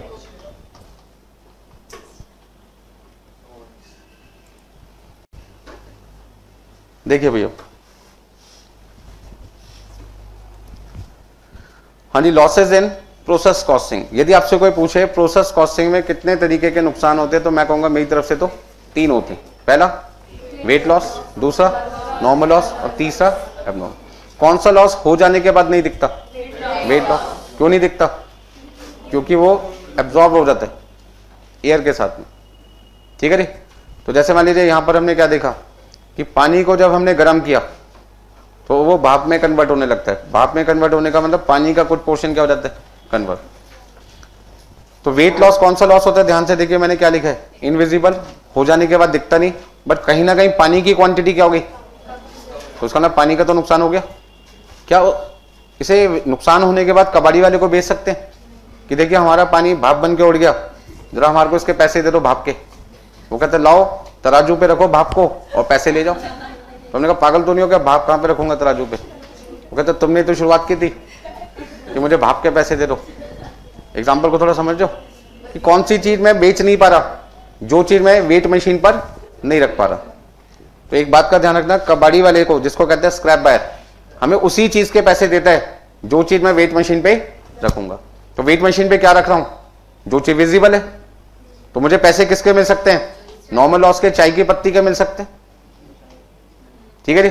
अब आपको क्या सर, चाय की पत्ती तो यूज हो गई, ये तो आपकी नजर में यूज हुई है ना। बहुत सारे लोग ऐसे होते हैं जो फ्रेश टी नहीं खरीद सकते, चाय की पत्ती नहीं खरीद सकते। वो कहते हैं रीयूज को यदि मैं दोबारा यूज कर लूं तो कुछ तो टेस्ट आ जाएगा ना। ठीक है जी? तो दुकानदार क्या करता है, तो चाय के पत्ते उसने एक बार यूज कर लिए। हम नॉर्मल अपने घर में क्या करते हैं, एक बार चाय बन गई फेंक दी उसको, लेकिन दुकानदार क्या करता है, फेंकता थोड़ी है, उसी में आधी चम्मच और डाल देते। हम होते तो क्या करते हैं, दोबारा से 1 चम्मच डालते पूरी। वो रीयूज कर रहे हैं ना। बात समझो मेरी? चलिए, तो नॉर्मल लॉस और एबनॉर्मल लॉस दो ऐसे लॉसेज हैं जो विजिबल होने की वजह से वेट मशीन पे रखकर हम उसकी स्क्रैप वैल्यू ले सकते हैं। तो चाय की पत्ती का एग्जांपल हो सकता है आपके पास से। जैसे मान लीजिए सपोज करते हैं शर्ट बना रहे हैं, तो कपड़े से शर्ट बनाते टाइम कोई वेट लॉस हो सकता है क्या? हो सकता है। यदि कस्टमर की रिक्वायरमेंट हो टेलर से कि शर्ट बनाने से पहले उस कपड़े को पहले वॉश कर लो, धो लो, और धोने का नतीजा क्या हुआ, कपड़ा थोड़ा सा श्रिंक हो गया, और श्रिंक होने का नतीजा क्या होता है कि कपड़े का साइज क्या हो जाएगा, घट जाएगा। तो साइज घटने पे जो लॉस हो गया वो कौन सा लॉस है, वेट लॉस। ठीक है ना। अच्छा, जब हमने कपड़े को वॉश कर लिया, धो लिया, और धोने के बाद उसको आयरन किया, और आयरन करने के बाद उसे टेलर ने काटना शुरू किया, तो कुछ छोटे छोटे कतरने बच जाती हैं। जैसे क्या, शर्ट में साइड में लगाते हैं, हमने कहा इधर उधर सब जगह लगा देते हैं, अच्छा डिजाइन लगेगा लोगों को, कोई लगाएगा नहीं। वो छोटे छोटे जो पीसेस टेलर की दुकान पे पड़े हुए जमीन पे दिखाई देंगे, वो कौन सा लॉस है, नॉर्मल लॉस है। क्योंकि कस्टमर ने कहा भाई कपड़ा तो मैं तेरे को रेक्टेंगल फॉर्म में दे रहा हूं, लेकिन तू वैसे शर्ट बना के दे जैसे शर्ट मुझे चाहिए। तो जो छोटी छोटी कतरे ने उसकी दुकान पर रखी होगी वेस्टेज की फॉर्म में, वो कौन सा लॉस है, नॉर्मल लॉस है। तो श्रिंक करने की वजह से कपड़ा जो कम हो गया, घट गया, वो वेट लॉस है। जो छोटी छोटी कतरे ने दुकान पर रखी है वो नॉर्मल लॉस है। और यदि कस्टमर को हम शर्ट डिलीवर करने से पहले उस शर्ट को आयरन कर रहे थे, प्रेस कर रहे थे, आप जब नई शर्ट खरीदने जाते हो तो बिल्कुल क्या लगती है, कड़क दिखती है, मतलब ऐसा लगता है अभी प्रेस करके आपके लिए बनाई गई है। वास्तव में प्रेस करके ही वो पैकिंग की जाती है। उस समय जब हम मान लीजिए व्हाइट शर्ट, सपोज करते हैं मैन्युफैक्चरर ने कौन सी शर्ट बनाई है, व्हाइट कलर की, और जो प्रेस करने वाला बंदा था उसने प्रेस का टेम्परेचर सेट नहीं किया, और प्रेस का टेम्परेचर उसने क्या कर दिया, थोड़ा सा ज्यादा कर दिया। जैसे उसने वाइट शर्ट पे प्रेस रखी, हल्का सा निशान पड़ गया, किसका, प्रेस के डिजाइन का। अब वाइट शर्ट पे यदि अलग से प्रेस भी दिखाई दे लगी हुई और कस्टमर वो शर्ट पहन के जाए तो दुनिया क्या कहेगी, डिजाइनर शर्ट है। ऐसा थोड़ी बोलेगा, कस्टमर खरीदेगा नहीं उस शर्ट को। कौन सा लॉस हो गया, एबनॉर्मल लॉस हो गया, क्योंकि कस्टमर की रिक्वायरमेंट थी क्या, प्रेस करके मुझे शर्ट दो, जला के मत दो। क्या कस्टमर ने कहा था कि जला के शर्ट दो मुझे, नहीं। बात समझ में आ रही है, नोट कर लीजिए।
जब भी कोई लॉस कस्टमर के कहने की वजह से होता है या कस्टमर की रिक्वायरमेंट को फुलफिल करने की वजह से होता है, ऐसे सभी लॉसेस कौन बियर करता है, कस्टमर बियर करता है। आपने देखा होगा, एक छोटा सा एग्जांपल देते हैं। सपोज करते हैं ये हमारे पास में स्टिकर है, ठीक है। अब आपने देखा होगा जो लेडीज हैं उनको डिजाइनर बिंदी पहनने का बड़ा शौक है। ऐसे में यदि मैंने उनको कहा कि आप चाहते हो कि मेरा कोई नुकसान ना हो तो मैं आपको रेक्टेंगल फॉर्म में या स्क्वायर फॉर्म में बिंदी दे देता हूं, मानती नहीं है, कहते मुझे नहीं चाहिए भैया, तू अपने पास ही रख। एग्जाम्पल को थोड़ा समझने की कोशिश करो। यदि ये मेरे पास में स्टिकर है पूरा और मैं इसको रेक्टेंगल फॉर्म में कस्टमर को बिंदी डिलीवर करूं, मैंने कहा जी रेक्टेंगल फॉर्म में पहन लो, इससे हमारा नुकसान क्या होता है, होता ही नहीं है। तो क्या बोलेंगे दुकानदार, अपने मुंह पे लगा ले, मुझे नहीं चाहिए। बात समझ रहे हो एग्जाम्पल को, कहने का मतलब क्या है, कस्टमर को क्या चाहिए, डिजाइनर चाहिए। अब मैंने उसको समझाया कि यदि आप इस बिंदी में राउंड शेप लोगे, ध्यान से समझना, इतना पोर्शन हमारे पास में रेक्टेंगल है, वो कहते हैं जी हमें तो राउंड शेप चाहिए। मैंने उनको बहुत समझाया, क्या समझाया, कि आपकी इस रिक्वायरमेंट को पूरा करने का नतीजा होगा कि ये वाली बिंदी का पोर्शन तो आप ले लोगे हमसे, लेकिन जो बाकी का पोर्शन बच जाएगा इतना, वो खराब हो जाएगा ना। उन्होंने कहा होने दो, परवाह नहीं, पैसे ले लो इसके। कौन सा लॉस है ये, कौन सा लॉस है, नॉर्मल लॉस है, क्योंकि ये नुकसान होने के बाद विजिबल है। और किसकी वजह से हुआ, कस्टमर की रिक्वायरमेंट। मैंने कस्टमर को बहुत समझाया, मैंने कहा जी आप एक काम करो, हमारा नुकसान नहीं होगा और बिंदी भी सस्ती पड़ेगी यदि रेक्टेंगल फॉर्म में या स्क्वायर फॉर्म में आप ले लो, कटिंग में वेस्टेज नहीं होगी ना। माने नहीं, बहुत समझाया उनको हमने कि भाई ज्वेलरी पहनने का शौक है, सोना पहनने का बड़ा शौक है, बिस्कुट पहनो ना, कोई नुकसान नहीं होगा, कोई आपके चार्जेस नहीं लगेंगे। मानते नहीं है, नुकसान करवाते रहते हैं हर महीने। ठीक है जी, ईट पहन लो, ईट तो बहुत बड़ा हो जाएगा। ठीक है जी, क्वाइन आते हैं, हमने कहा जी क्वाइन ही पहन लो, सोना ही तो पहनना है, नहीं मान रहे ना। तो जहां पर मटेरियल का जो शेप है, साइज है, डिजाइन है, वो फिनिश गुड्स के साइज शेप डिजाइन के बराबर ना हो, तो वहां जो लॉसेज होते हैं वो कौन से लॉसेज होते हैं, या तो वेट लॉस या फिर नॉर्मल लॉस। बस समझ में आ गई सब।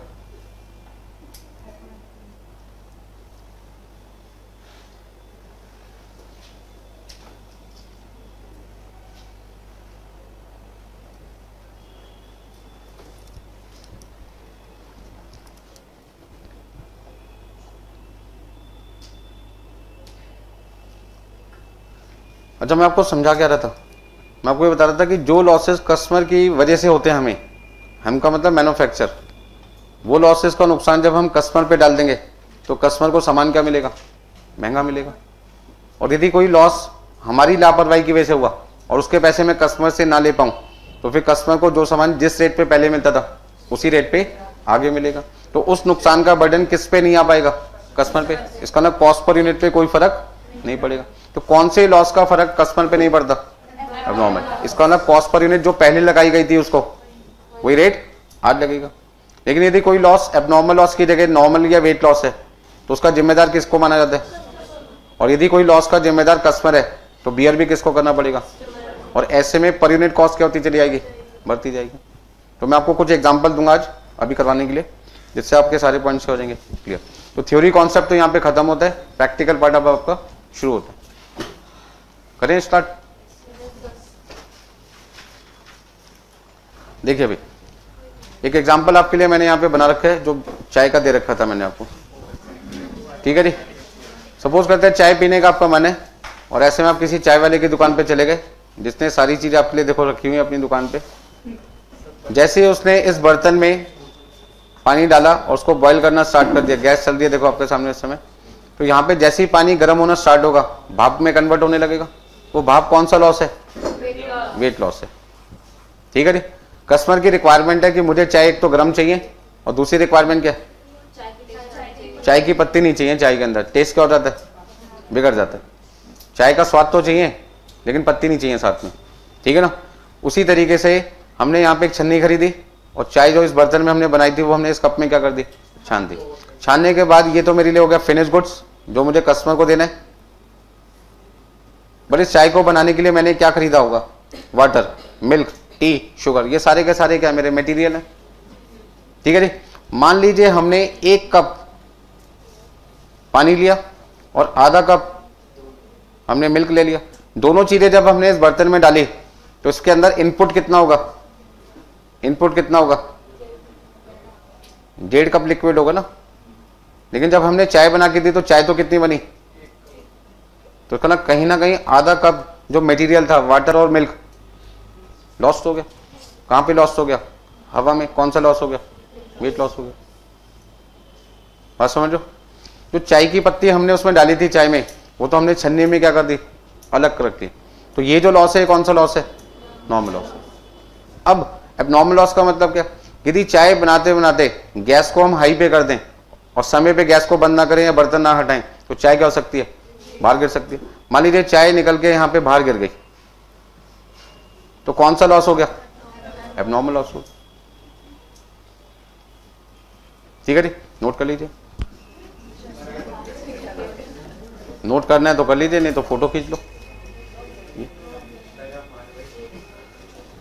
देखिए, जब किसी चैप्टर को समझना है तो उसमें एंटर तो करना ही पड़ेगा, अंदर तो जाना ही पड़ेगा, फीलिंग तो आनी चाहिए।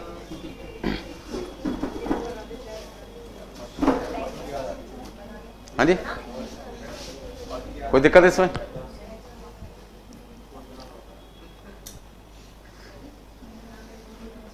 देखिए, हर चीज एक बार में समझ में आ जाए वो सब्जेक्ट कॉस्टिंग नहीं होता, थोड़ा सा टाइम लगता है समझने में, माइंड भी लगाना पड़ता है। ऐसा क्यों? ठीक है जी। अब सारे लॉसेस क्लियर हो गए। कस्टमर की रिक्वायरमेंट की पूरा करने में कितने लॉसेस हो सकते हैं? 2, या तो वेट लॉस या फिर नॉर्मल लॉस। कौन सा लॉस होता है और दिखाई भी देता है? मतलब कस्टमर की वजह से यदि कोई नुकसान हुआ वो दिखाई दे रहा है तो कौन सा? नॉर्मल। और नहीं दिखाई दे रहा तो वेट लॉस। और यदि मैन्युफैक्चर की लापरवाही की वजह से कोई नुकसान हो गया तो हम उसको क्या मानते हैं? एबनॉर्मल। कौन से लॉसेस से कॉस्ट पर यूनिट बढ़ती है? बढ़ती है नॉर्मल लॉस और वेट लॉस, क्योंकि दोनों नुकसान किसकी वजह से हुए? कस्टमर की रिक्वायरमेंट को फुलफिल करने की वजह से। और कौन से लॉस की वजह से कॉस्ट पर यूनिट पे फर्क नहीं पड़ता? Abnormal loss. तो काफी सारे पॉइंट मैंने आज आपके क्लियर किया। किससे? Process costing. कहां पे अप्लाई होती है? कैसे प्रोसेस कॉस्टिंग की मदद से कंपनी अपनी फैक्ट्री कॉस्ट को क्या कर सकते हैं? कम कर सकते हैं। हाँ जी, नोट करना है या कर लिया सबने? करना है, करिए फटाफट से।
नहीं, चले आगे। देखिए भाई, अब प्रोसेस कॉस्टिंग के प्रैक्टिकल क्वेश्चन कैसे आते हैं एग्जाम में, वो मैं आपको सिखाने जा रहा हूं। पहला एग्जांपल देखिए, सबसे पहले कहेंगे प्रिपेयर प्रोसेस वन अकाउंट। जैसे मैंने कहा ना, प्रोसेस कॉस्टिंग एक ऐसी टेक्निक है जहां पे कोई भी काम सारा का सारा एक डिपार्टमेंट में नहीं होता। कम से कम कितने डिपार्टमेंट की रिक्वायरमेंट जरूर होती है? 2। तो एग्जाम में जो क्वेश्चन आएगा वो कम से कम कितने प्रोसेस का तो जरूर होगा? 2 या 2 से ज्यादा का। तो आज की क्लास में तो पहला एग्जाम्पल है वो क्या है? Prepare process one account. Process one का मतलब है जो काम डिपार्टमेंट वन ने किया, उस काम को करने में उसने कितने पैसे लगाए थे, कितना उसने सामान बनाया, और जो सामान उसने अगले डिपार्टमेंट को दिया होगा उसकी 1 यूनिट की कॉस्ट कितनी है। तो यदि आपसे कोई पूछे प्रोसेस अकाउंट बनाने का पर्पस क्या है, तो आपका आंसर क्या होगा? यानी कॉस्ट पर यूनिट। जो पहला डिपार्टमेंट दूसरे डिपार्टमेंट को बताएगा कि 1 यूनिट में आपको जितने रुपए की दूंगा वो कितने की है, उसे कैसे पता लगाएगा? प्रोसेस वन से। तो डिपार्टमेंट वन ने जो सामान डिपार्टमेंट टू को ट्रांसफर किया होगा, डिपार्टमेंट टू पूछेगा ना इसके कितने पैसे मैंने देने, तो पैसे कौन बताएगा? डिपार्टमेंट टू या वन? अब मान लीजिए कोई सामान आप दुकान पे खरीदने जाते हो, तो दुकानदार से क्या कहते हो, भैया कितने पैसे देने हैं? तो आप बताते हो उसको पैसे, या वो बताएगा आपको? वो बताएगा। तो जिसने आपको सामान दिया पैसे वही बताएगा। तो डिपार्टमेंट टू को सामान किसने दिया? वन ने। तो पैसे भी कौन बताएगा कैलकुलेट करके? वन। तो डिपार्टमेंट वन कितने पैसे डिपार्टमेंट टू से चार्ज करेगा सामान को ट्रांसफर करने के, वो कैसे पता लगाता है? प्रोसेस अकाउंट बना के। तो किसने आंसर देना है? वन ने। तो कौन सा अकाउंट बनेगा? Process one account. यदि टू ने आंसर देना है, प्रोसेस टू अकाउंट बनेगा। 3 ने आंसर देना है, प्रोसेस 3। तीनों लोगों को आंसर देने, तो आपको उस क्वेश्चन में प्रोसेस वन भी बनाना होगा, 2 भी और 3 भी। तो देखिए प्रोसेस वन अकाउंट में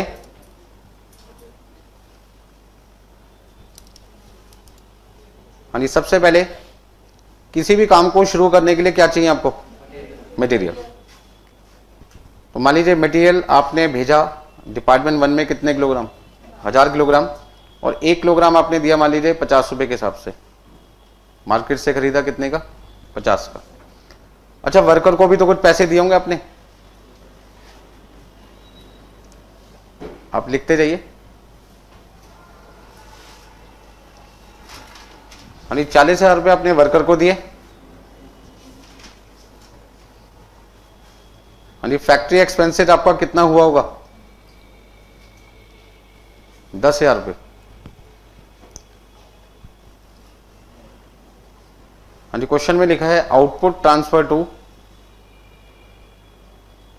प्रोसेस टू।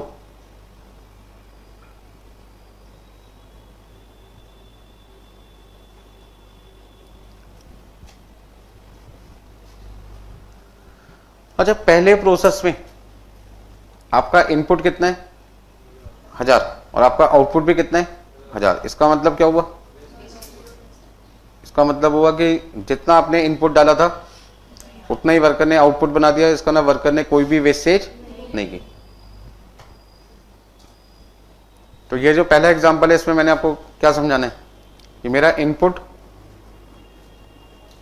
और आउटपुट दोनों क्या बराबर है। इसका मतलब देयर इज नो लॉस, कोई भी लॉस नहीं है।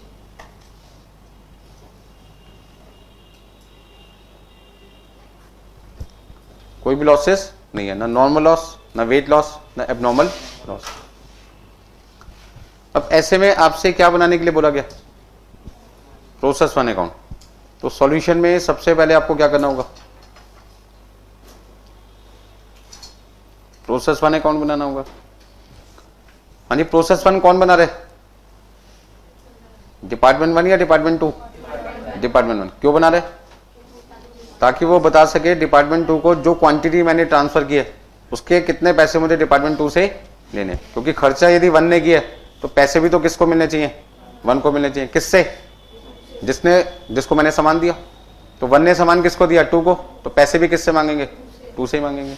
टू कहता है जी पैसे तो मैं देने को तैयार हूं, जरा ये तो बताओ कितने दूं। तो डिपार्टमेंट वन क्या कहता है? थोड़ा वेट करो, आप ही के लिए काम चालू है।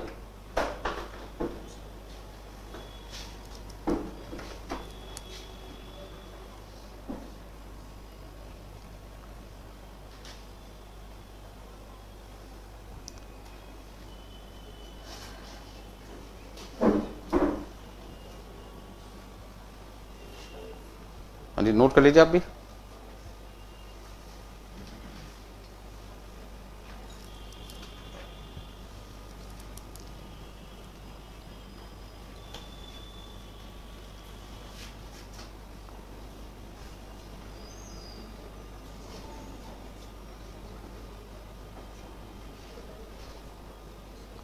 अच्छा, यूनिट्स भी लिख सकते हो, यूनिट की जगह आप क्या लिख सकते हो, क्वांटिटी।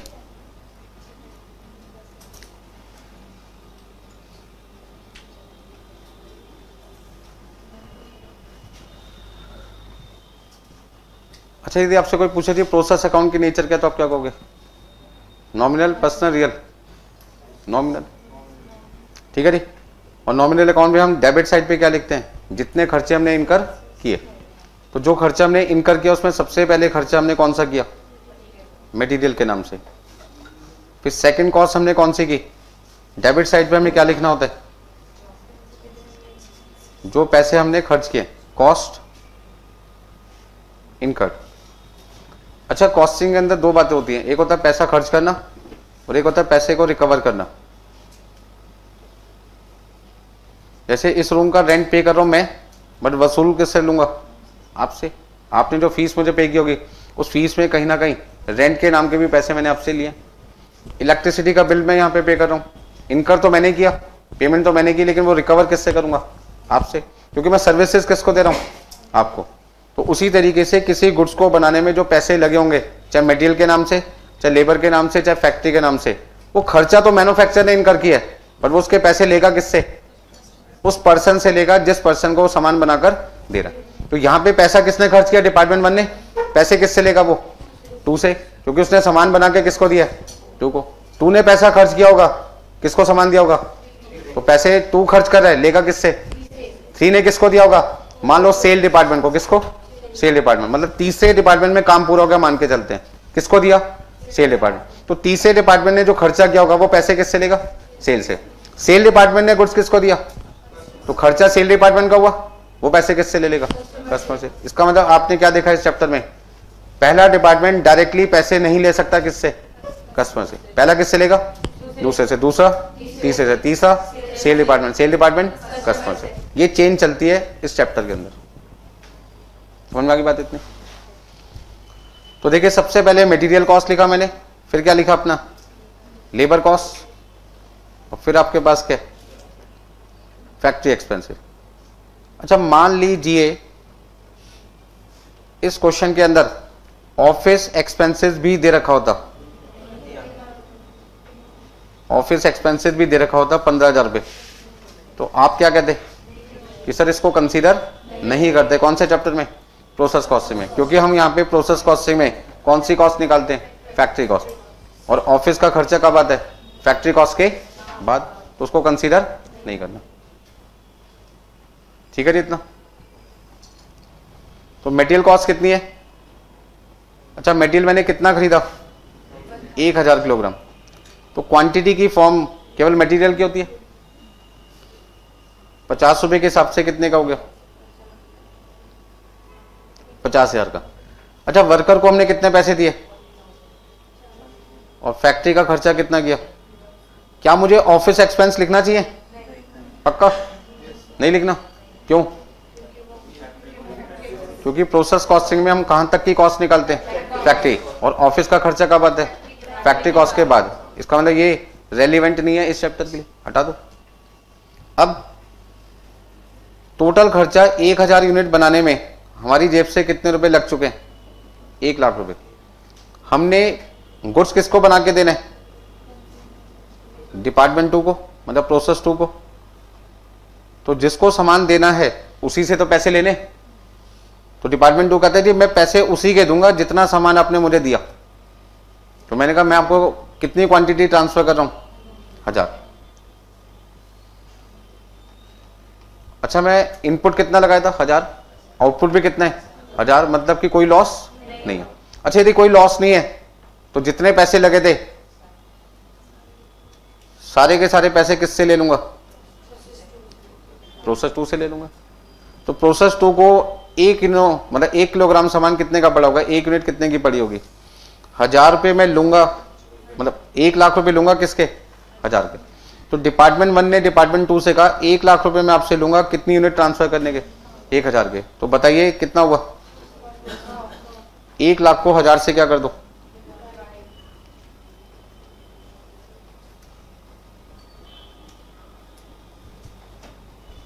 ठीक है इतना। जैसे थोड़ी देर पहले मैंने आपको लिखवाया था कि यदि नॉर्मल लॉस आ जाए या वेट लॉस आ जाए तो ऐसे में कॉस्ट पर यूनिट क्या होती है? नॉर्मल लॉस के आने पे या वेट लॉस के आने पर कॉस्ट पर यूनिट क्या होती है? बढ़ती है। क्योंकि ये नुकसान किसके कहने पे हो रहा है? वर्कर के कहने पे हो रहा है या कस्टमर के कहने पे? कस्टमर के कहने पे। कस्टमर के कहने का मतलब कस्टमर की रिक्वायरमेंट को पूरा करने की वजह से। जैसे चाय के पानी का नुकसान क्यों होता है उबालने के टाइम पे? कस्टमर की रिक्वायरमेंट थी उबाल के चाय बनाइए। फिर चाय की पत्ती का नुकसान क्यों हो रहा था? क्योंकि उसने कहा जी छान के दीजिए। तो जैसे जैसे कस्टमर इंस्ट्रक्शन देता रहेगा और उसकी वजह से कोई नुकसान होता रहेगा तो नुकसान का जिम्मेदार किसको मान लिया जाएगा? कस्टमर को। और ऐसे में यदि वो लॉस कस्टमर की वजह से हुआ तो उसके पैसे भी हम किससे लेंगे? कस्टमर से। नोट कर लिया यहां तक सबने? कोई दिक्कत है इसमें? अब इसी एग्जाम्पल को थोड़ा सा मॉडिफाई कर देते हैं। ठीक है जी। मॉडिफाई क्या करते हैं? यहां पे एग्जाम्पल 1 की जगह मैंने क्या लिख दिया? एग्जाम्पल 2। और यहां पे मैंने एक नया पॉइंट ऐड कर दिया। हाँ जी, आप भी नोट कर लीजिए। यहां पे मैंने एक पॉइंट ऐड कर दिया। पहले तो मैंने लिखा एग्जाम्पल नंबर 2।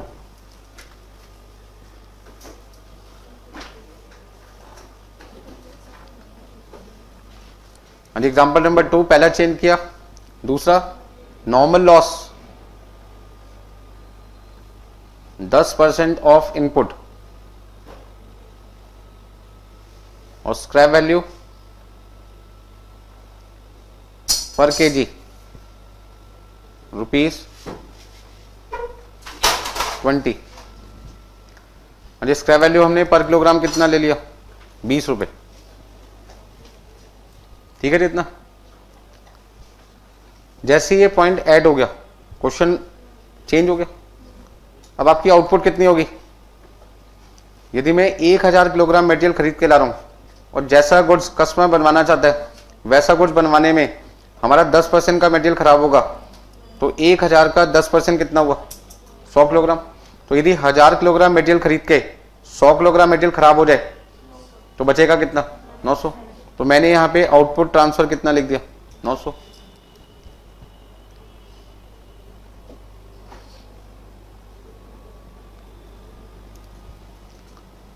देखिए बाकी सारी चीजें सेम थी इसलिए मैंने बाकी सारी चीजों को तो छेड़ा नहीं। तो ध्यान रखना डेबिट साइड पे क्या चीज आती है? जो पैसे डिपार्टमेंट 1 के द्वारा खर्च किए जा रहे हैं। और क्रेडिट साइड पे क्या लिखना है? जो पैसे मैंने डिपार्टमेंट 2 से लेने वो कैसे लेने और कितने लेने।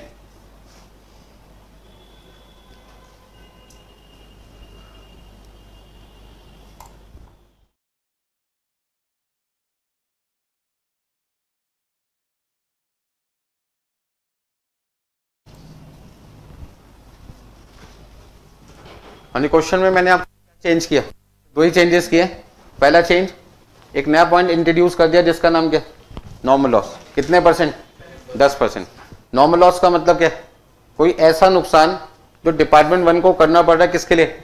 डिपार्टमेंट 2 के लिए। क्योंकि डिपार्टमेंट 2 कहता है जैसा मटेरियल आपने खरीदा मुझे वैसा मटेरियल नहीं चाहिए, उसे आप वैसी शेप में कन्वर्ट करके दो जैसी शेप में मुझे चाहिए। तो ऐसे में डिपार्टमेंट 1 ने डिपार्टमेंट 2 को क्या समझाया? जैसा गुड्स आप चाहते हो वैसा मैं बना के तो दे दूंगा बट कहीं ना कहीं मटेरियल की क्या होगी? वेस्टेज हो जाएगी। वो कहता कोई परवाह होने दो। मैंने ठीक है जब होने दो कह दिया आपने।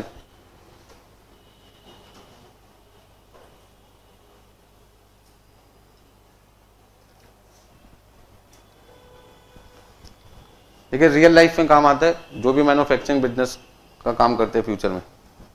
क्योंकि हर बंदे को आज की डेट में चैलेंज क्या? प्रॉफिट को बढ़ाने के लिए उसको अपनी कॉस्ट क्या करनी होगी? कम मिनिमाइज करनी होगी। और कॉस्ट को मिनिमाइज करने के लिए सबसे पहले वो कहाँ पे जाता है? फैक्ट्री में। क्योंकि सबसे ज्यादा खर्चा कहाँ पे होता है? फैक्ट्री में। तो कॉस्ट को मिनिमाइज करना है और उसके लिए वो अपनी फैक्ट्री को चुनता है। तो फैक्ट्री कॉस्ट को कम करने के लिए उसे कौन सी टेक्निक के बारे में पता होना चाहिए? Process costing. ठीक है ना?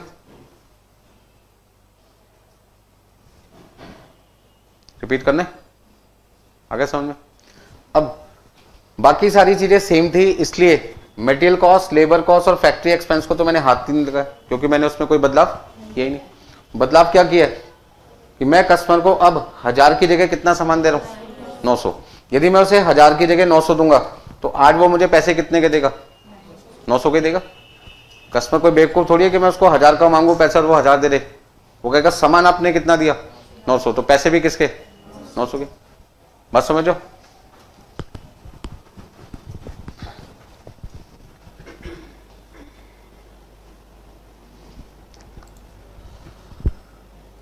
अब देखिए काम की बात यह है कि मैं यहां पे कस्टमर को कितना सामान डिलीवर करने वाला हूं, 900 किलोग्राम। अब यदि मैं 900 किलोग्राम के लाख रुपए मांगू तो आपको लगता है कस्टमर दे देगा, नहीं देगा। क्यों नहीं देगा? वो कहता भाई साहब 1 लाख रुपए तो आपने किसके लिए खर्च किए थे, 1000 के लिए। तो यदि आप मुझे 1000 किलोग्राम सामान देते मुझे कोई दिक्कत नहीं थी। आप यदि मुझे 1000 देते मैं आपको कितने रुपए दे देता, 1 लाख। लेकिन आप तो मेरे साथ चीटिंग करने पे आ गए हो। सामान दे रहे हो कितना, 900, और पैसे कितने मांग रहे हो, 1 लाख। मैं तो नहीं दूंगा आपको पूरे पैसे। अब ऐसे में डिपार्टमेंट 2 जो मुझ पर शक कर रहा है कि मैं उसके साथ बेईमानी कर रहा हूँ, चीटिंग कर रहा हूँ, धोखाधड़ी कर रहा हूँ, वो कैसे दूर की जाए, कैसे दूर की जाए वो समझाना है मुझे अब आपको। ठीक है जी। कस्टमर कहता है जी, कस्टमर कौन है, डिपार्टमेंट 2। यहाँ पे कस्टमर कौन है, डिपार्टमेंट 2, और मैन्युफैक्चरर इस समय कौन है, डिपार्टमेंट 1। तो डिपार्टमेंट 1 ने डिपार्टमेंट 2 को क्या समझाया, देखिए क्या समझाया उसने। डिपार्टमेंट 1 ने डिपार्टमेंट 2 को क्या समझाया कि मैं आपके लिए सामान बनाना कितना चाहता था, 1000 किलोग्राम, जिसके लिए मेरी जेब से कितने पैसे जा चुके हैं, 1 लाख। मैंने मटेरियल के 50,000 रुपये खर्च किए, वर्कर को मैंने कितने दिए थे, 40,000 रुपये, और फैक्ट्री का खर्चा कितना हुआ था, 10,000। ये सारे खर्चे मैं आपके लिए कर चुका हूं, कितने किलोग्राम के लिए, 1000। लेकिन जैसी आपकी स्पेसिफिकेशन थी, रिक्वायरमेंट थी, वैसा यदि मैं गुड्स बनाता हूं तो हमारी फैक्ट्री में कितने किलोग्राम सामान खराब हो जाता है, 100 किलोग्राम। तो ये जो 100 किलोग्राम का नुकसान हुआ है वो किसके कहने की वजह से हुआ, आपके इंस्ट्रक्शन की वजह से, आपकी वजह से हुआ है। ऐसे लॉस को हमने क्या नाम दे दिया, नॉर्मल लॉस। इसलिए सामान कितना बना, 900, बट मेरी जेब से तो पैसे कितने गए थे, 1 लाख। तो मैं आपसे इसलिए कितने रुपए मांग रहा हूं, 1 लाख। बताओ मैंने आपके साथ कहां चीटिंग की, मैंने तो कोई चीटिंग नहीं की। डिपार्टमेंट 2 कहता है बिल्कुल सही बोल रहे हो, कोई चीटिंग नहीं की, लेकिन मुझे चीटिंग दिखाई दे रही है ना आपकी, क्योंकि ये जो 100 किलोग्राम नुकसान हुआ है आप उसके भी मुझसे पैसे मांग रहे हो। तो डिपार्टमेंट 1 ने कहा ये नुकसान किसकी वजह से हुआ था, आप ही की वजह से, और आपने हाँ भी भर लिया था ये नुकसान होगा तो मैं जिम्मेदार हूं, तो मैं चीटिंग काम कर रहा हूं। अब डिपार्टमेंट 2 ने कहा ठीक है मैं आपकी सारी बात मान लेता हूं, बिल्कुल सच बोल रहे हैं, आपके 1 लाख रुपए खर्च हुए किसके लिए, 1000 के लिए, बट जैसी जैसी मैंने इंस्ट्रक्शन दी थी उस वजह से 100 किलोग्राम मटेरियल का क्या हुआ, नुकसान, और आउटपुट कितना रह गया, 900। तो मैं 900 के आपको 1 लाख रुपए देने के लिए तैयार हूं, बट एक कंडीशन है कि जो 100 किलोग्राम का नुकसान हुआ है वो 100 किलोग्राम भी मुझे चाहिए, क्योंकि आप मुझसे पैसे किसके ले रहे हो, 1000 किलोग्राम के। तो मुझे सामान भी कितना दो, 1000। 900 सही यूनिट है, ये गुड क्वांटिटी है, और ये लॉस है। वो कहता है जो लॉस हो गया उसकी भी क्वांटिटी मुझे दे दो। किसने कहा, डिपार्टमेंट 2 ने कहा। किससे, डिपार्टमेंट 1 से। क्यों कहा,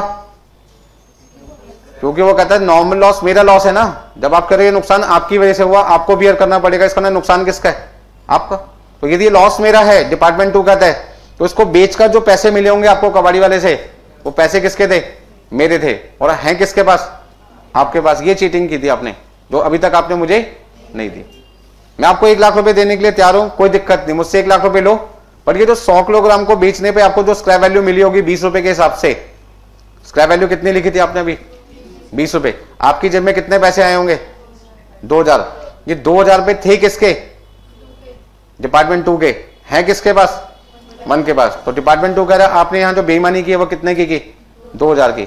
ये पैसे आए आपके पास है क्योंकि सामान फैक्ट्री में खराब होता आपकी, तो बेचा भी किसने, आपने, बट ये पैसे आपके नहीं है, मेरे हैं, मुझे दे दो।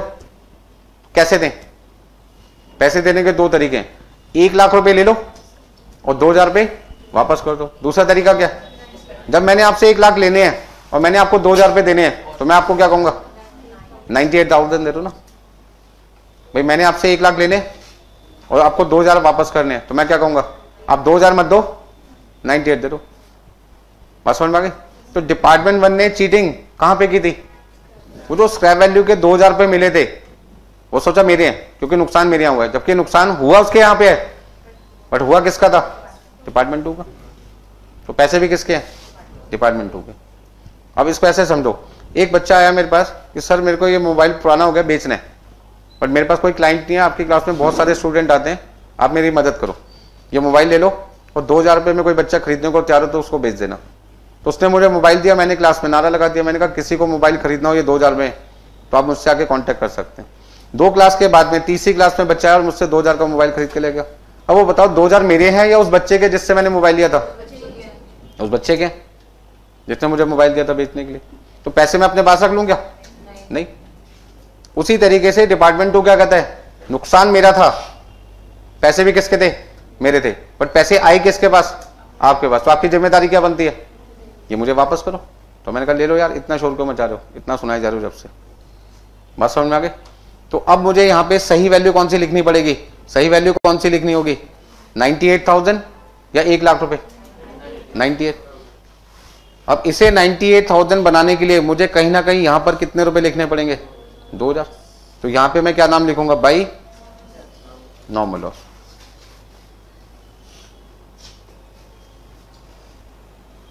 कितने किलोग्राम का नुकसान था?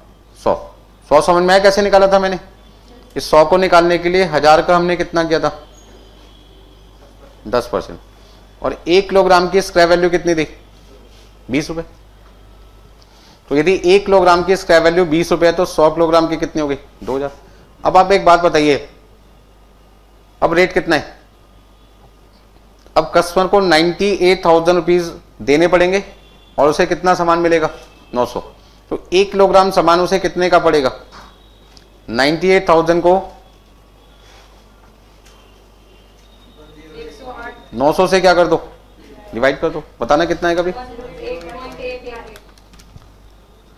108.8889 लिख दिया मैंने, ठीक है ना? अब आप सोच रहे होंगे सर ने पता नहीं कौन सा दिमाग लगाया, ना तो 8 डेसिमल का 2 डिजिट लिखे, ना 3, 4 ही क्यों लिखे, 5 क्यों नहीं लिखे? ठीक है ना? तो मैंने एक तरीका बना रखा है, जिस क्वांटिटी से मैं डिवाइड करता हूं, जिस क्वांटिटी से मैं डिवाइड करता हूं उसके डिजिट काउंट कर लेता हूं। कितने? जिस क्वांटिटी से मैंने डिवाइड किया उसके डिजिट कितने? 3। और जब भी कोई चीज फ्रैक्शन में आती है, सेफ्टी पर्पस के लिए मैं क्या करता हूं? 1 डिजिट एक्स्ट्रा लेके चलता हूं। ठीक है जी? अब 900 में कितने डिजिट हैं? 3। मैंने 1 एक्स्ट्रा ले लिया, कितने हो गए? 4। मैंने कहा कैलकुलेशन करते टाइम यदि मेरा आंसर फ्रैक्शन में आ गया या डेसिमल में आ गया तो मैं डेसिमल के बाद में कितने डिजिट कंसीडर करूंगा? 4 कंसीडर करूंगा। ऐसा क्यों?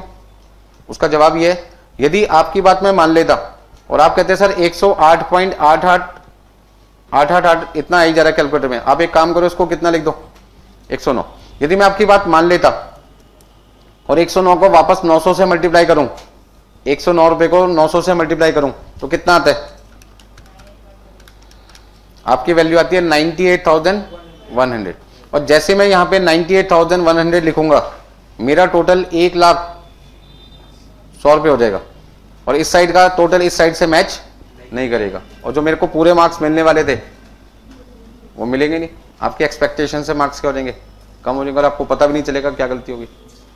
ठीक है जी? तो इस गलती को रोकने का तरीका क्या था? मैंने कहा 900 में डिजिट कितने? 3। 1 एक्स्ट्रा ले लो, कितने हो गए?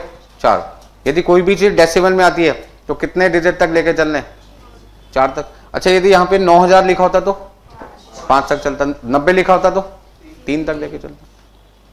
ठीक है जी? ऐसे करने से फायदा क्या होगा? अब यदि मैं 108 को ऐसे लिखूं और अब 900 से मल्टीप्लाई करूं तो देखो कितना आता है? 108.889 इंटू 900। आपके पास में लगभग वैल्यू कितनी आ रही है? 98,000.01, मतलब 0.01 का 1 पैसा, जो कि हम क्या कर सकते हैं? इग्नोर कर सकते हैं। 100 रुपए को इग्नोर करना आसान है या 1 पैसे को इग्नोर करना आसान है? आपके 1 पैसे को। आपके तो सर 100 रुपए कुछ नहीं होता। कितनी बार आपने राह चलते हुए लोगों को 100 रुपए दिए? दिया कभी? 1 लाख वाला भी कभी नहीं देता, ठीक है ना, कोई भी नहीं देता, क्योंकि उसके लिए 100 रुपए की काफी इंपॉर्टेंस है। हमारी बात समझ में आ गई इतनी सबको? तो मैंने 2-3 पॉइंट आपको और समझाया अभी कि यदि कोई कैलकुलेशन करते टाइम आपका आंसर डेसिमल में आता है, कॉस्ट पर यूनिट, तो डेसिमल के बाद में कितने डिजिट लिखने हैं, जिस क्वांटिटी से डिवाइड कर रहे हो उसके डिजिट काउंट कर लो और उसमें एक क्या कर दो, एक्स लेके चलना है। तो ऐसा करने से आपके पास क्या होगा, जो रेट आप यहां लिख रहे हो उस रेट से जब मल्टीप्लाई करोगे तो वैल्यू क्या आएगी, वही आएगी जो आनी चाहिए। कोई दिक्कत यहां तक किसी को? अच्छा, चीटिंग क्या की थी डिपार्टमेंट 1 ने 2 के साथ?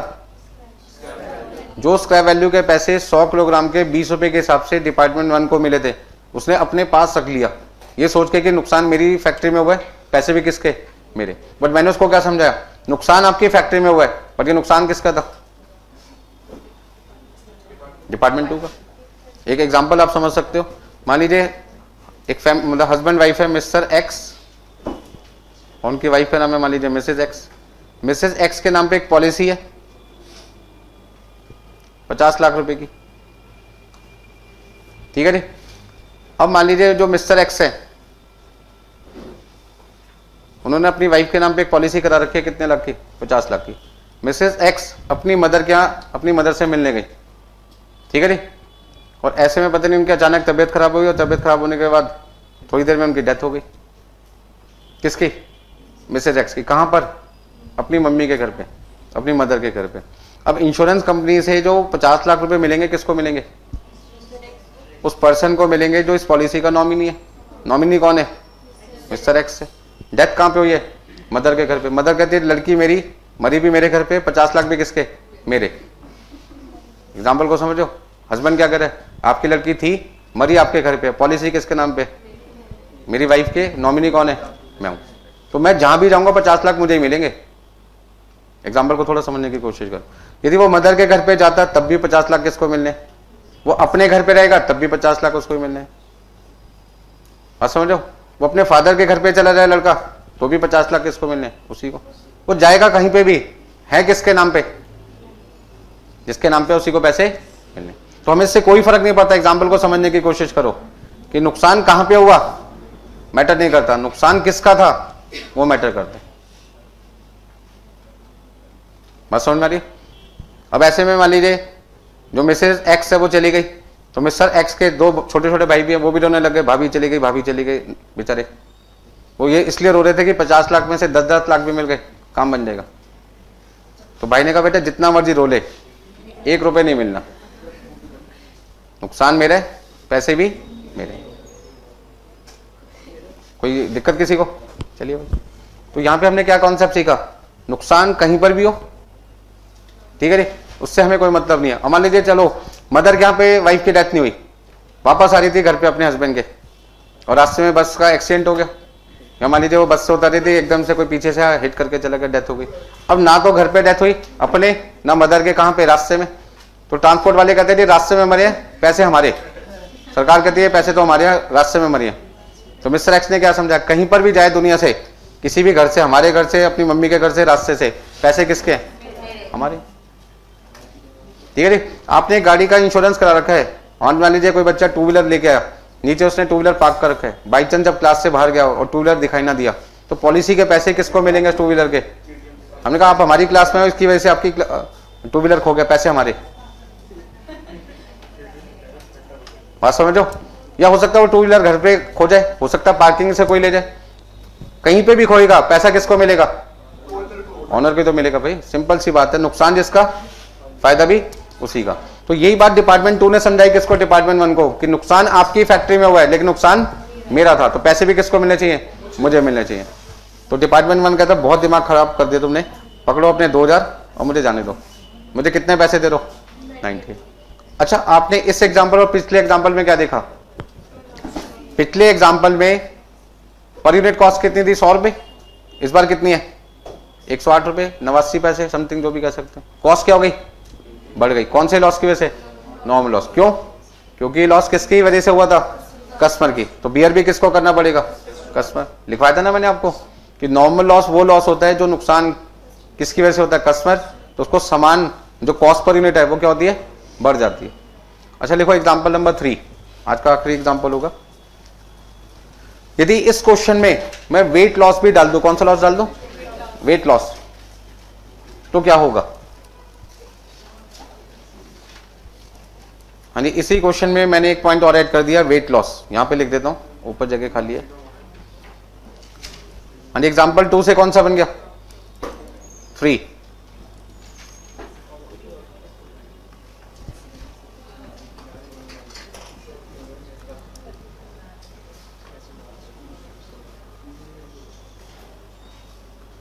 वेट लॉस मान के चलते हैं 50 किलोग्राम। अच्छा कौन से लॉस की स्क्रैप वैल्यू होती है और कौन सी की नहीं होती, नॉर्मल लॉस की तो होती है क्योंकि विजिबल होता है, और कौन से लॉस की नहीं होती, वेट लॉस की। पहले पूरा क्वेश्चन नोट कर लीजिए। कई बच्चे कहते हैं सर यहीं चेंज कर दूं, मैंने कहा नहीं, अब तो मेहनती स्टूडेंट हो ना। किसने कहा, मैं कह रहा हूं आपके लिए, ठीक है ना भाई। तो मैंने इस क्वेश्चन में अब एक नया पॉइंट ऐड कर दिया, वेट लॉस।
एग्जाम्पल नंबर 3 जो स्लाइटली डिफरेंट है किससे, एग्जाम्पल नंबर 2 से। क्या स्लाइटली डिफरेंस है, यहां पे एक नया लॉस ऐड कर दिया, कौन सा, वेट लॉस।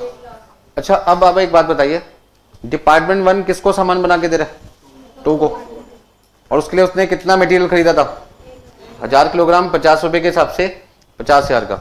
लेबर के कितने दिए, 40, और फैक्ट्री के कितने दिए, 10। ये सारा खर्चा हुआ कितना, 1 लाख। तो डिपार्टमेंट 1 चाहता है कि मैं कितने पैसे डिपार्टमेंट 2 से ले लूं, 1 लाख से।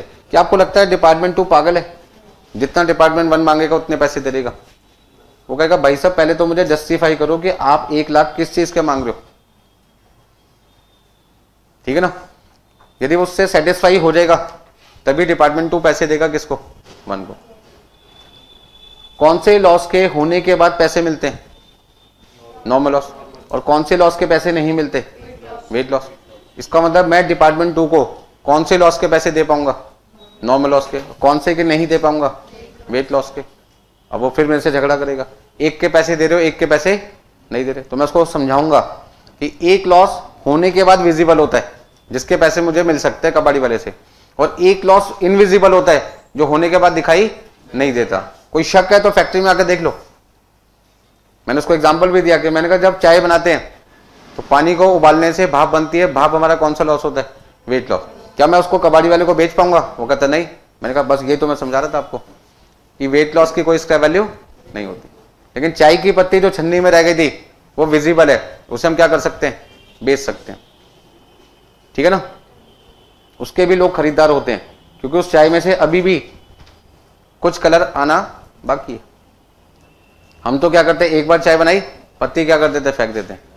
बट आप यदि उस पत्ती को ना फेंकें और उसको धूप में सुखा लें और उसमें फ्रेश चाय की पत्ती मिला दें, तो मार्केट में सेकंड का मतलब क्या होगा? एक तो हो गया बिल्कुल फ्रेश, सेकंड का मतलब क्वालिटी सेकंड होगी उसकी, मार्केट में बिक जाएगा,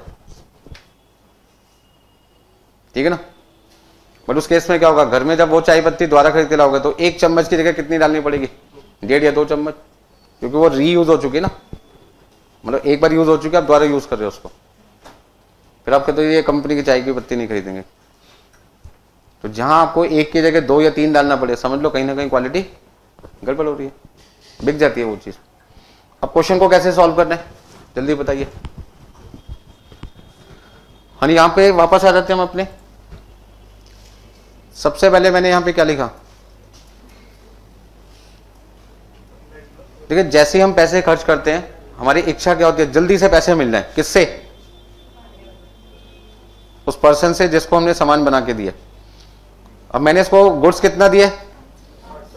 850। बट मेरी इच्छा क्या होगी? ये पूरे 1 लाख रुपए ले लूं इससे। तो डिपार्टमेंट 2 क्या मेरी बातों में आ जाएगा?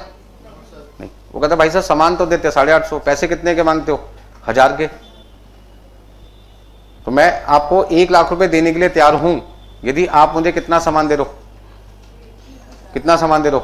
1000 दे दो। मैंने कहा 1000 कैसे दे दूं? 150 तो खराब हो गया। वो कहता है यदि 150 खराब हो गया तो उसके पैसे भी किसको दो? मुझे दो। मैंने कहा ठीक है ले लो। तो पहले मैंने कौन से लॉस के पैसे कस्टमर को दे दिए? 100 किलोग्राम का नुकसान हुआ था, 20 रुपए के हिसाब से मेरे पास कितने पैसे आए थे जो मैंने उसको लौटा दिए। कस्टमर क्या होता है ना, एक के पैसे मिल जाए तो उसकी एक्सपेक्टेशन होती है दूसरे लॉस के भी पैसे मिल जाए। बट दूसरा लॉस कौन सा था? वेट लॉस, जिसकी कोई स्क्रैप वैल्यू नहीं होती। उसको मैंने एग्जांपल देके भी सेटिस्फाई कर दिया ताकि वो शक ना करे, उसको ये ना लगे कि मैं उसके साथ कोई चीटिंग कर रहा हूं। अब लाख रुपए मैं लेना चाहता था, पर उसमें से 2000 रुपए मेरे पास में आए हुए हैं डिपार्टमेंट 2 के। पहला पॉइंट, स्क्रैप वैल्यू के पैसे आई किसके पास है? 1 के पास है। किसके? 2 के। तो डिपार्टमेंट 1 क्या कहता है, आपके कितने पैसे मेरे पास आए हुए हैं? लेने कितने मैंने? 1 लाख। 2000 आपके पास, आपके पैसे मेरे पास आए हुए हैं, तो आप मुझे कितने और दे दो? अब आप एक बात बताइए, कॉस्ट पर यूनिट कितनी आएगी? 98,000 को हम किससे डिवाइड करेंगे? 850 से। जरा बताइए कितना लिखूं मैं? 98,000 divided by 850 equal to 115।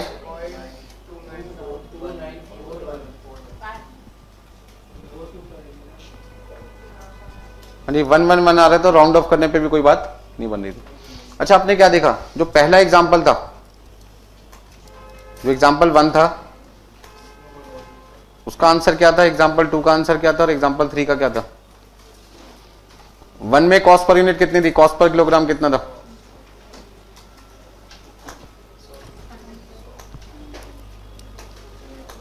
One में आपका आंसर क्या था? कॉस्ट पर किलोग्राम 100 रुपए। तो दूसरे में कितना आया था? 100 कितना था? 108 और इसमें कितना है? 115। आपने क्या देखा? रेट क्या होता जा रहा है? बढ़ता जा रहा है। क्यों? पहले केस में कोई लॉस ही नहीं था, नॉर्मल लॉस और वेट लॉस दोनों में से कोई भी लॉस नहीं था। दूसरे में सिर्फ कौन सा लॉस था? Normal loss. और तीसरे में दोनों थे। तो जैसे जैसे वेट लॉस और नॉर्मल लॉसेस बढ़ने लग जाते हैं, कॉस्ट पर यूनिट क्या होती है? बढ़ने लगती है। तो मैन्युफैक्चरर को क्या करना पड़ेगा? अपने नॉर्मल लॉसेस और वेट लॉसेस को क्या करना होगा? कम करना पड़ेगा। तो वेट लॉस को कैसे कम कर सकते हैं? जैसे मैंने कहा भाई, चाय को बनाते टाइम पानी गर्म करने की वजह से भाप बन रही है, तो एक काम करो ना, जितनी देर पानी उबल रहा है उस पर ढक्कन ढक दो, तो भाप उड़ेगी तो सही ढक्कन खोलने पर जब तक ढक्कन लगा रहेगा तब तक जो भाप होगी वो वापस पानी में कन्वर्ट होने के बाद बर्तन में क्या होगी? वापस गिर जाएगी। तो पानी की वेस्टेज थोड़ी सी क्या हो जाएगी? कम हो जाएगी। कम किया जा सकता है ना इसका मतलब वेट लॉस को भी, ठीक है। तो हम कोशिश करते हैं अपने लॉसेस को पहले आइडेंटिफाई करते हैं और नेक्स्ट टाइम उनको क्या करना है? कम, ताकि जैसे ही नॉर्मल लॉस और वेट लॉस कम हो जाएंगे, हमारी कॉस्ट पर यूनिट जो बढ़ रही थी इनकी वजह से कम होनी शुरू हो जाएगी। नोट कर लीजिए।